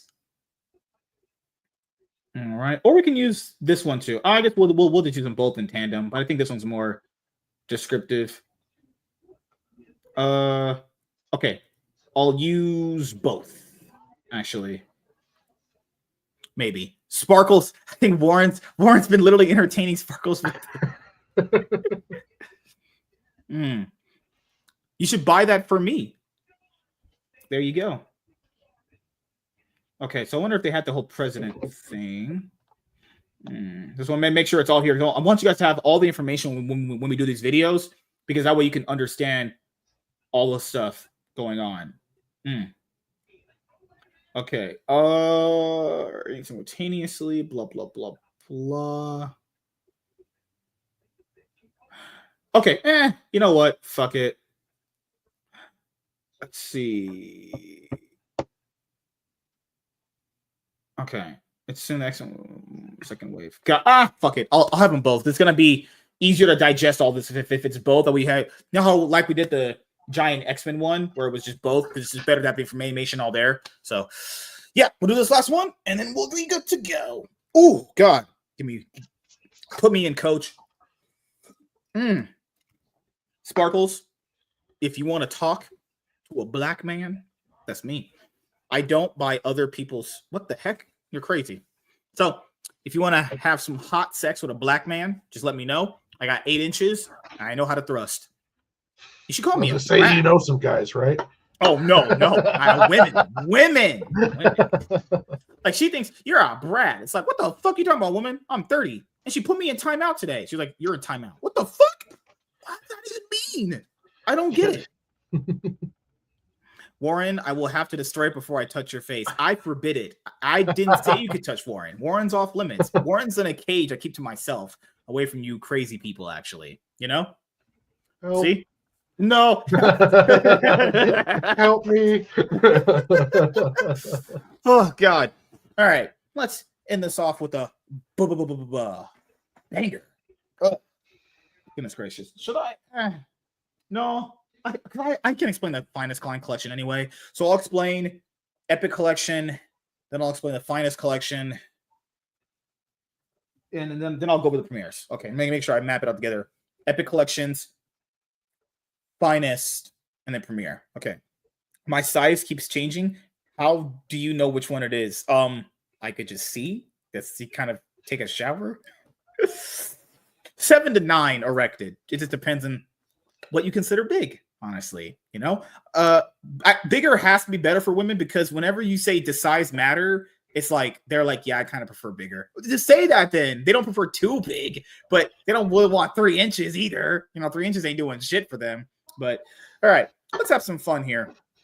Let's get talking about some collected stuff. So, hey everyone, I am MSK, aka Master Swag King, coming at you guys today with another video. And if you guys are returning viewers or new viewers, then please consider subscribing to the channel if you have not already. Leave a like on this video if you enjoyed it and comment down below. Also, make sure you guys hit the notification bell. That way you guys can get notified on whenever I upload a brand new video. And in today's video, we are going to be talking about Marvel Premiere Editions. So, Marvel Premiere Editions are going to be very similar to the DC's Finest collection. So Marvel Comics has been very, very good at actually utilizing their collected edition formats. Obviously, you have the trade paperbacks. Obviously, you have the omnibuses. And obviously, you have the Marvelverse books. But Marvel also has the Epic Collection format, and they also have the modern Epic Collection format. So essentially what an Epic Collection is like, okay, if you wanted to collect Spider-Man from the Amazing Fantasy, where he first appears in that comic book, Marvel would make a Epic Collection with volume 1 of Spider-Man's first appearance. Hold on, wait a minute. I'm black. I lost my brain. No, fuck. No, Optimus, please. Fuck. Damn, what a movie that was. Bigger isn't better, I know. Oh my God, 3 inches, that's a sad one.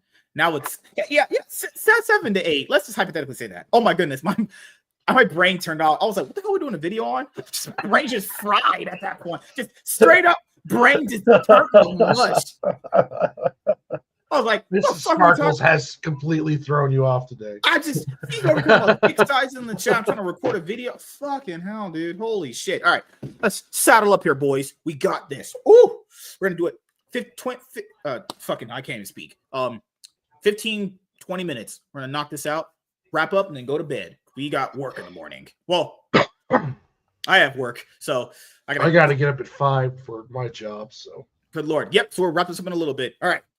Hey everyone, I am MSK, aka Master Swag King, coming at you guys today with another video. And if you guys are returning viewers or new viewers, then please consider subscribing to the channel if you have not already. Leave a like on this video if you enjoyed it and comment down below. Also, make sure you guys hit the notification bell. That way you guys can get notified on whenever I upload a brand new video. And in today's video, we are going to be talking about Marvel Premiere Collections. So Marvel Comics has been very good at utilizing their collected editions, actually. So for Marvel Comics, they have obviously the omnibuses, you have the trade paperbacks, and you have the Marvelverse little small pocket books they have for various popular characters to have like stories that can kind of basically get you in to know about that character, you know? And there's been other, you know, hardcover collections for certain characters and all that stuff as well.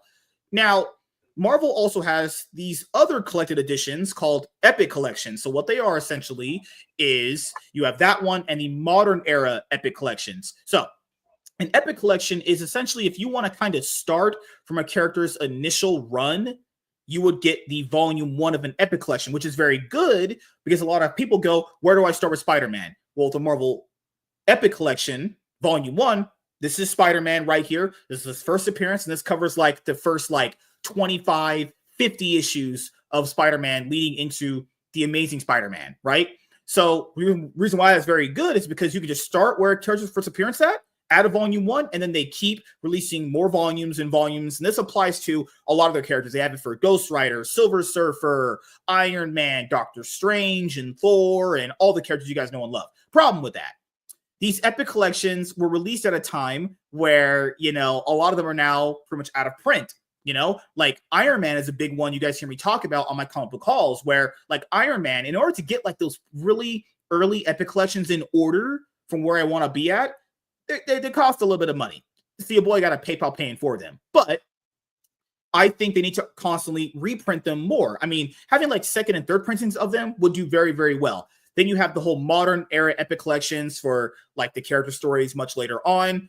And then now we're at a point where DC has their finest collection, right? Where you can basically have like jumping on points for popular characters for certain story arcs. Marvel was different. Marvel, you could essentially, if you had enough money to go get the first volume of an Epic Collection, start there. The problem with them being out of print, like the X-Men. So the X-Men's a big one. So if you go and buy X-Men Epic Collection Volume 1, you're like, okay, I got Volume 1. It's good. Volume 2 cost about $300. Hasn't been reprinted in forever, right?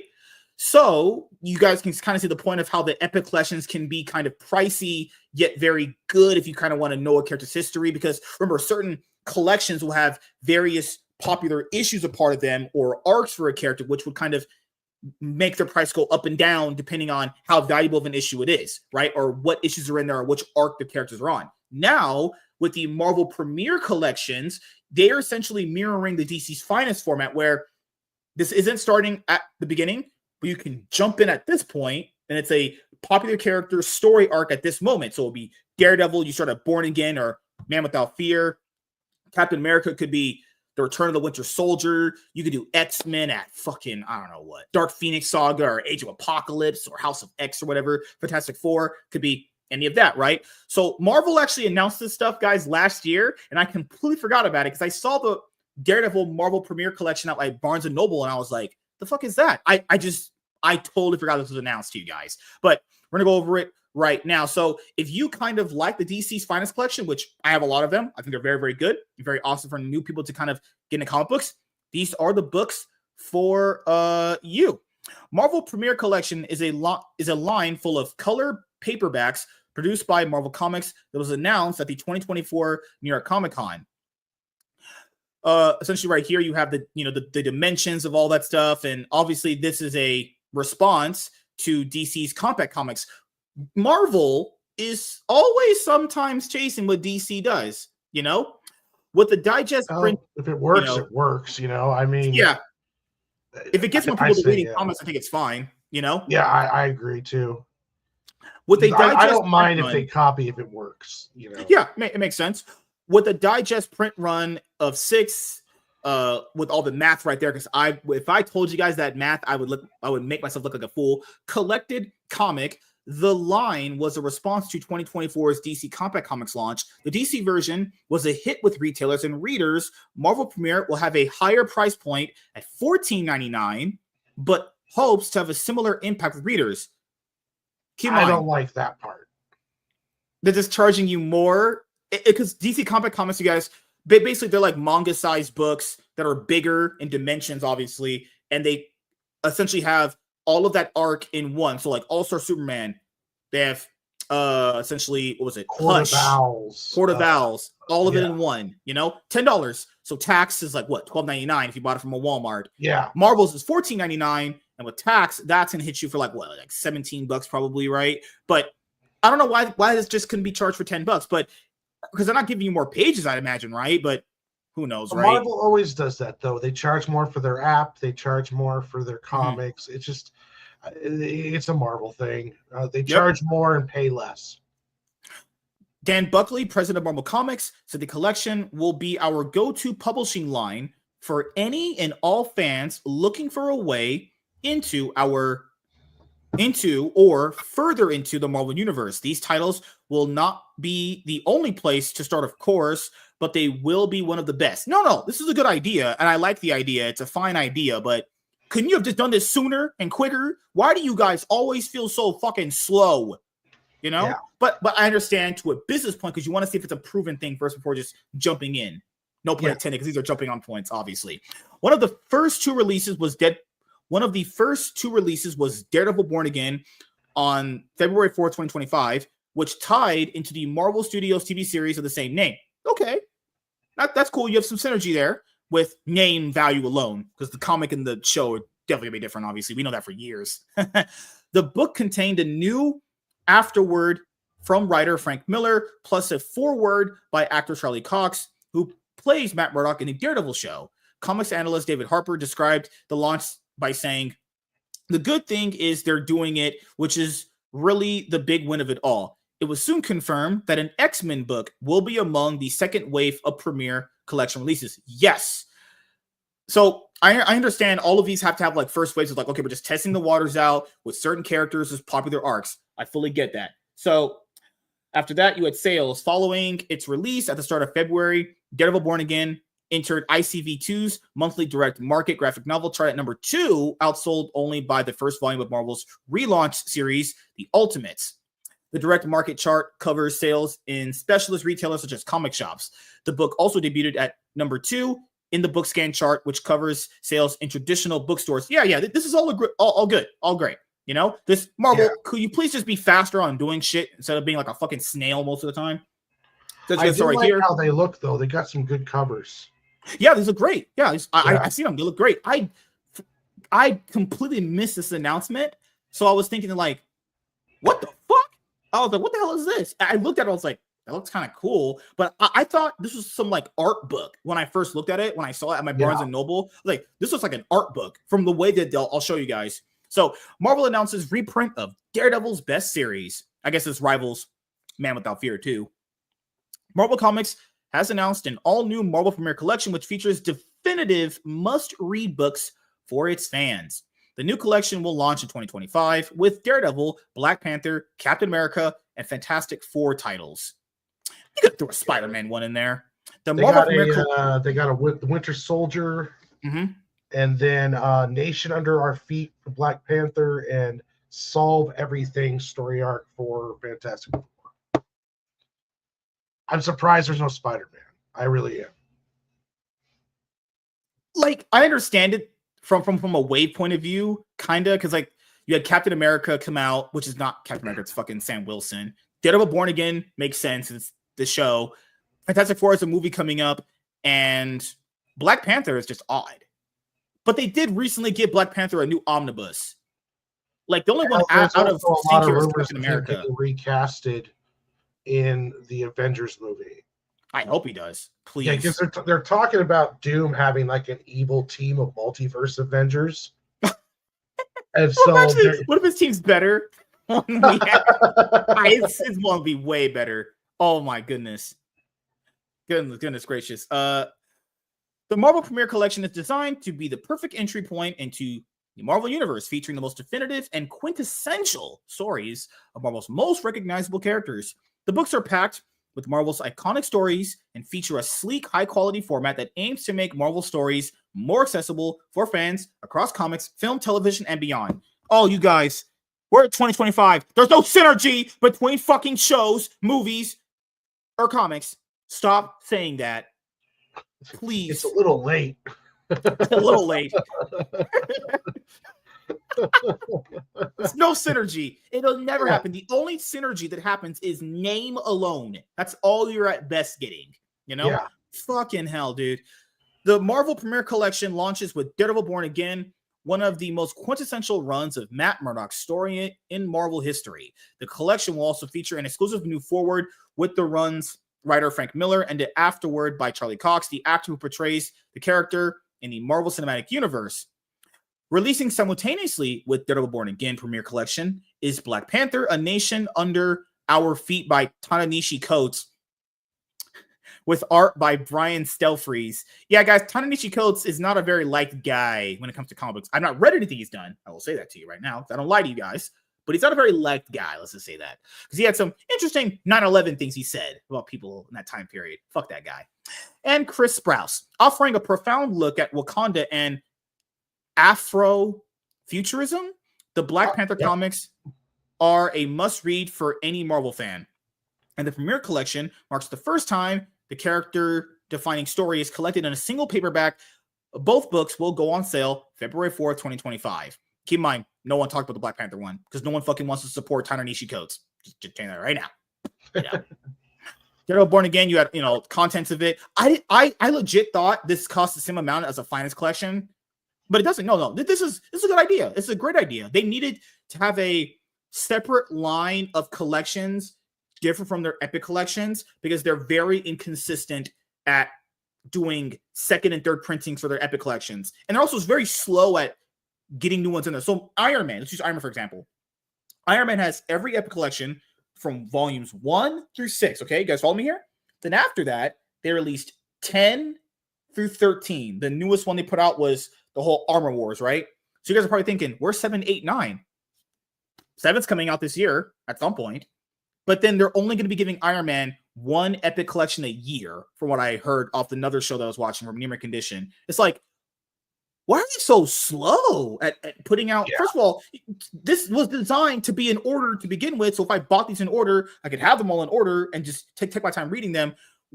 There should be no Epic collections coming out in fucking misorder. That's so stupid, So this, I like this idea because it's not going to be in order per se, but it's going to be like the way DC's doing it with jumping on points with like Compact Comics for the Finest line. That's cool. Yeah, this should be in Walmarts. This should be in Target. It should be. Yeah. This should be everywhere. And, it's reprinted stuff. So that's one reason why I don't agree with the $15 price tag. Like, this is reprinted. This is made compact. You're trying to get people back into this stuff. I think $10.99 or $9.99 in response to DC. We know this was made for that, and they're gonna charge $15. But this is the same size book. I'd imagine if I paired them up side by side, it's the same size book to essentially. Yeah, I think so. I think it pretty much is. Yeah, Black Panther right here, Daredevil, Captain America, The Winter Soldier, Ed Brubaker. This is obviously one of Captain America's like famous stories. You guys know that, obviously. I have the Epic collection of this, or not the Epic collection. Oh my god. Fucking heard that there's a word for it, but I have this story, and you have Fantastic Four. So all of this, Marvel, if you want synergy with movies, you might want to release a Sam Wilson Captain America book with this, but you won't because that won't sell. No one cares about Sam Wilson as Captain America. You know that. Yeah. Synergy. Yeah. Does that Captain America look like the black one? No. Good fucking God. Jesus Christ, Marvel. But the other ones, it's like Black Panther's also late too. It's like Black Panther doesn't really need anything right now. If you want to do that, put out Thunderbolts. You have Fantastic Four, Thunderbolts, and Fantastic Four should be here. And Thunderbolts might confuse people if they do the Thunderbolts. Oh yeah, true. Because it's a completely different team than what the comics did. Damn, that no synergy. Yeah, like. In the comics, it was great, too, because there was a bunch of villains pretending to be good guys in the time period when the Avengers were gone. That would have been a perfect setup for a great movie, but instead they just we're going to make our version of Suicide Squad. And, it's not cool. I'm just saying, like, if you're going to do this, could you have some synergy with, like, the characters that come out? You got Daredevil Born Again for the show. Cool. Fantastic Four's coming out. Awesome. Captain America. Well, that's the white one. Yeah. We just had Friendly Neighborhood Spider-Man cartoon. Do some old Steve Ditko, Stan Lee Spider-Man run. Yeah. It looks very similar. I mean, there's some stuff that they could have done a little bit better on that. But they did say second wave, so we'll see how the second wave goes for them. Yeah, I've seen like Old Man Logan and a couple other ones in the second wave. Mm-hmm. With Daredevil and Black Panther leading the Marvel Premiere Collection, the publisher also announced 2 more titles that will be released later in 2025, featuring seminal tales of Captain America and the Fantastic Four. Fans of the Marvel Cinematic Universe will recognize Captain America: The Winter Soldier, a premier collection title that collects one of the most influential stories in all of the Marvel Universe. Written by Ed Brubaker, Winter Soldier completely changed the Captain America mythos and introduced the unstoppable killer as the Winter Soldier. So that means you also don't give a fuck about Sam Wilson's Captain America, because you would have just released one of his books here. You know what's crazy? He's got money enough for a finest collection. There's a bunch of Sam Wilson Captain America issues. Oh, keep in mind, there was a Marvelverse Captain America Sam Wilson that they never released. It never came out. They had to have been canceled because I had it to do a review for it, to buy it. Didn't come out. I know you guys don't believe in that motherfucker. Just make him Falcon still. Holy fucking Christ, dude. My brain's fried. I'm joking, guys. Jokes here. We entertain you guys. Acclaimed writer Jonathan Hickman's run of Marvel's first family is streamlined in the premier collection, Fantastic Four: Solve Everything. Hickman personally curated the collection, which features art by Dale Eaglesham, Neil Edwards, and Steve Epting. The premier collection brings together various Fantastic Four adventures as the family visits the Kingdom of Atlantis, discovers alien inhumans throughout the galaxy, and takes on a religious cult in Manhattan. Yes, Lab's comic fan. He's a very big Jonathan Hickman fan guy. He definitely vouches for his Avengers run and his Fantastic Four run. So he said it was pretty good. So hopefully when I buy this and read it, it'll check out. The Marvel Premiere Collection editions on Daredevil Born Again and Black Panther, Nation Under Our Feet, on sale February 4th. So there you go. It's a good idea. I like the idea, but the price point is like, just charge $10. Yeah. I mean, it ended up getting second anyway. Like, it got second. Okay, cool. But it's like, Black Panther didn't, because no one found the value for Black Panther to be that much money anyway. You know? And plus, it's reprinted stuff. So it's not like you're paying someone to make this stuff. Like, there's no artist involved. It's all you're paying is with the production to kind of put it together. Yeah. To print it. Only art. Yeah. Mm-hmm. So, I don't see any reason why they couldn't do $9.99. Huh. Well, anything else you want to say about Premier Collections? Are you going to grab a few potentially in this way? Yeah, I'm gonna grab a few because I like the idea of it, and I wouldn't mind having Winter Soldier. I wouldn't mind having Civil War. Born Again one. I'll buy that. I might even buy the Black Panther one just because it's for shits and gigs. I don't know. Give it to a black kid and be like, "This is who you really are." Here you go, sir. Like how the book's called Under a Feet. Oh my god, there's too many jokes I can make with that. But yeah, guys, for me, and my final thoughts and opinions on this, I think it's a good idea. I liked it when DC did it. Obviously, I like that Marvel did it. I think that they could have just chosen a few better characters to match just the characters' names for the movies that they're going to put out in the MCU. Yeah. DC had it where it was like a good line of good there, but you also have some filler in there. But I like Marvel's too, because Marvel doesn't have a bunch of filler randoms too. Like DC's Compact Comic one had a bunch of random fillers in there, like Far Sector and like Birds of Prey stuff no one really cares for, or like Catwoman shit that no one really gives a fuck about. Like if you're gonna I like both ways essentially. Yeah. Only women. The thing about the $10 price tag, that filler is a lot more chance of someone picking it up than for $15. Yes. Yeah. I think like I picked up the Catwoman one just because it was $10. Yeah. The thing is, the books are also fairly large too. Like, I mean, I showed them off on stream. I have the Watchmen one, I have Superman, I have the Hush one, and I have the Court of Owls one, and I have the other one, random one that Scott Stone has, the Vampire one. Because they're just $10. Might as well. There's no reason not to have them, really. That Vampire one's a great story too. That's Sean Gordon Murphy, I believe. Ooh, that's a really good one. So, yep. Thank you guys for checking out this video. If you guys are returning viewers or new viewers, then please consider subscribing to the channel if you have not already. Leave a like on this video if you enjoyed it and comment down below. Also, make sure you guys hit the notification bell. That way you guys can get notified on whenever I upload a brand new video. I am MSK, aka Master Swag King, and we're going to sign out, guys. See you guys later. Deuces. Peace. All right, we'll be here for like another minute or two, and that's it. No, we managed to cover it, knock it out. Last week, our brains just fried, and we're like, man, we're still here. Crazy. No. God damn. I hope Superman's a success. I think James Gunn's gonna do a good job, but I think it'll be a success because they're gonna keep the costs down, and I think I think it's a $600 million movie easy. Yeah. I think that's a low end. I think it could be. I don't know about a bill, but I think it's going to get close to $1 billion. Just being who he is. There's a drought right now in superhero movies, and it's lies. God, only hot ladies watch these streams. Oh yeah. Yeah, don't talk bad about yourself, Miss Sparkles. Don't yeah. You know, like you watch me because you know I'm hot, rich, and good looking, and I have 8 inches. No, she's here for me. It's okay though. Damn. I can't beat that. I can't beat it, man. God damn it. Eric July to Ranger syndrome is definitely real. I'll tell you that right now. Oh yeah, definitely. There's like people who make their entire careers off that. Ethan got destroyed recently, and it was just glorious to see. It's crazy how this guy talks about, oh, I believe in all this, that, and the third. When it comes to Eric July, he just throws all that out the window. That's how you know you're just a hypocritical, lying piece of shit.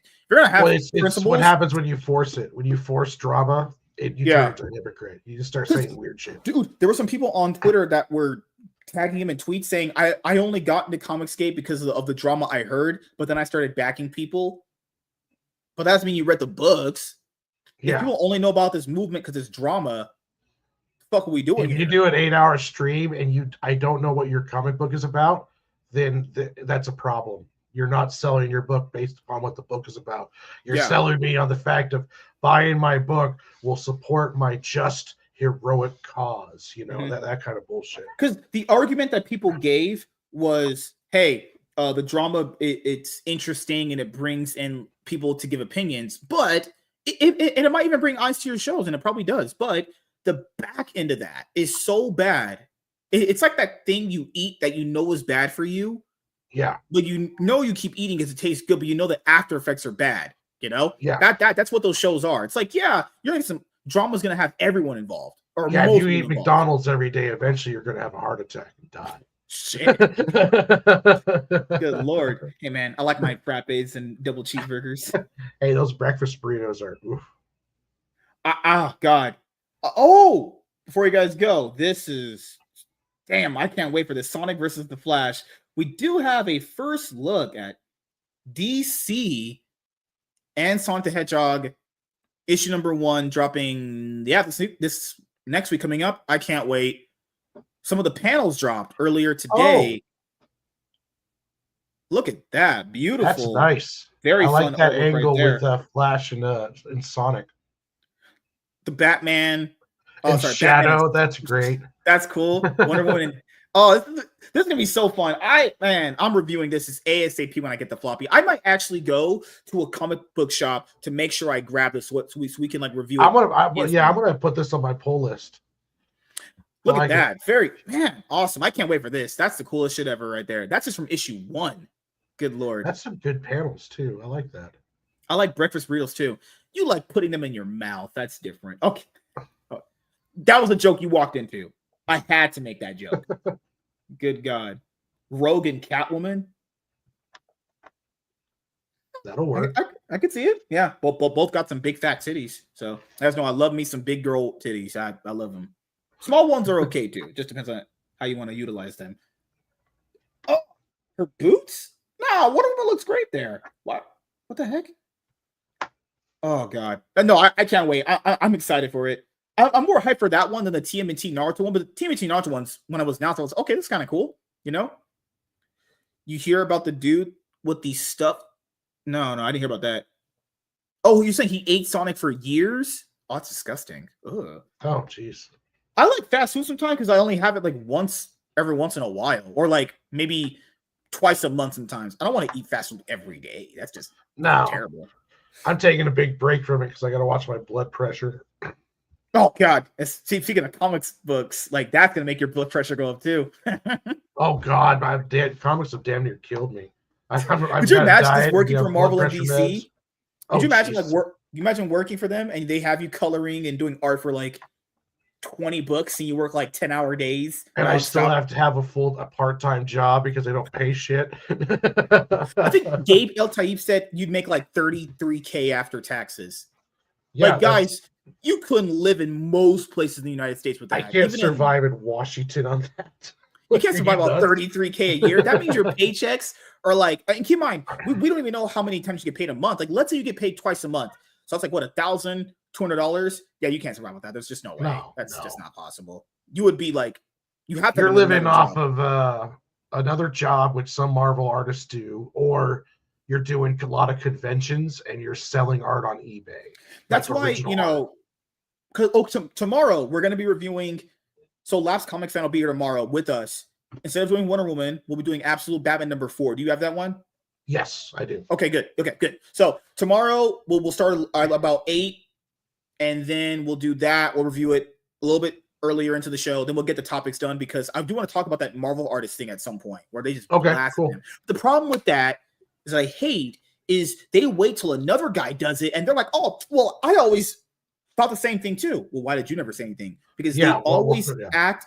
These guys are, you know, man, these are fucking idiots. They're just sheep. They always basically act in their own, against their own best interests. Yeah. Like they know it would be better if all these artists were like, hey, pay us better, but they don't do it. They let one guy do it and then they hound that guy for doing it. But in this case, he didn't get hounded because I guess people finally are fed up and they have enough of it, you know? Well, it's scary being the first because you don't know if everyone's going to support you or not. Now, if everyone just told him to F off, then it's just him by himself bitching about Marvel. But now the floodgates are opening and all these artists are going like, yeah, this is bullshit.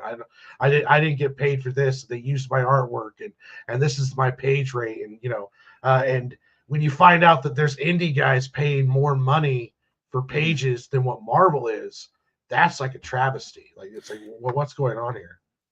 That's disgusting. Why do you watch that stuff? That's just gross, man. But yeah, guys, we'll be back here tomorrow, 8 p.m., 8:30 PST, where we're going to be going over and reviewing Absolute Batman #4, covering a few topics. If not, we'll do one. So, like, if I know early on I don't have enough energy to do the other topic, I'll probably just keep the one there.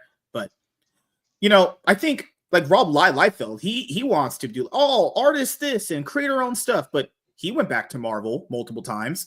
And yeah, he's rejected them after this recent time, though. Did you hear about him going to but before that, you know, like he would be like going back to them randomly. He would shit on Marvel artists that would call them out, be like, "No, you should just accept what you got." Like he flip flops so hard. And this new flip that he did, I don't know how long it's gonna stick. It looks like it's gonna stick. It looks like it, but I don't know.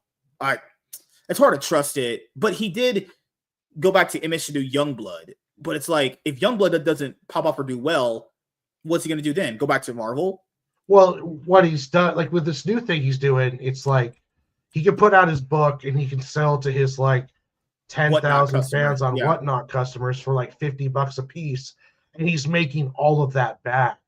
The problem is with direct market, you know, like we were talking about earlier, a $5 comic gets sold for half of that price to the comic shop, and there's all these hands picking out of it. So he could sell 100 comic books on Whatnot and make 20 times the cash that he did selling 2,000 through Image. So that's essentially what he's talking about, how it's like, I'm going to go through Whatnot first, and then eventually I'm going to bring it to shops because I can't make any money going to shops, which is true. And he doesn't need to burn down the industry when he does it the way he talks, but at the same time, he got a lot of hot water for that comic book shop thing he said a while ago, which was basically shops are dying. He's not helping them. You know? Yeah, and the thing is with shops is I'm not trying to shit on some of them because I know that they have some deadbeat customers that don't come and pay their books. But if you know someone hasn't come and picked up their pull list in 2 months, and you know that can be kind of a big issue, you need to stop. Okay. After the third person, and you should never have IOUs. Come on, we're old enough to know IOUs are just fickle and not going to happen. Yeah. But why do you have IOUs with a bunch of deadbeat ass customers who literally fucking ain't coming in buying their books? And why do you do it with multiple people? I understand once, maybe twice, maybe 3 times. But 10, 20 plus people, you're just an idiot at that point. I can't feel bad for you when you're that fucking stupid. You know, I can't. Because that, like, I understand. People should kind of come and pay off the things that they told you they were going to buy. Understandable. But then you yourself must also know that if they ain't shit and they ain't going to come back, you should not be adding more books to their list then. You know? No, if after a while you should just stop. And if they're the only ones getting the series, you shouldn't be getting any more of that series until they come back in. And if they're like, hey, what happened to 8 and 9? Well, you weren't in, and you're the only one buying them, and I'm not going to buy 5 books that are going to sit in my back dollar bin for the rest of my life. You know, it's like you either buy it or I won't bring it in. Yep. So, anything else you want to say before we head out? Anything you want to plug beside my wife? No, man, I'm doing everything's going great. Catch me, just look up Lunchbox Warren on Facebook or on TikTok. I'm doing live streams over there all the time while I'm working on issue 4 of my comic. Issue 2 is coming to Kickstarter, and as soon as I get the Kickstarter up, I'll be talking about it all the time on here when you give me a chance to. So yeah. I didn't get a chance to back it before because bills and stuff, but I'll try to make sure. I'll try. No promise. I'll try. Well, to make actually, sure I want to get your address so I can send you a little care package of my work and stuff. Since you've been so nice to have me on your show and everything. So yeah, anytime, man. If you have a catch-up tier, I'll back that if I can. And definitely you have to have a lot of sex in your book. I need some gratuitous nudity. Girls get I'll work on that one the next arc. Oh God. But as you guys know, for myself, tomorrow, Warren will be on our Friday shows with Last Comic Fan. Three guys are better than one, right? I'm joking. We'll be doing a comic book review on Absolute Batman #4, a topic there, and Friday panel show, Sunday Cloud9 podcast. I'll probably just stream League in a few days, Saturday, Sunday, Monday panel show, and that's pretty much it. So, no, I forbid that. What if I was really like that? I didn't say you could do that. I didn't give you permission, lady, to talk to him. Every guy here, I talk to them. We have the bro thing going. Don't be cock blocking me now, damn it. Wow. Well, we'll see you guys later. Thank you guys for checking out this episode of the MSK Show, and we'll see you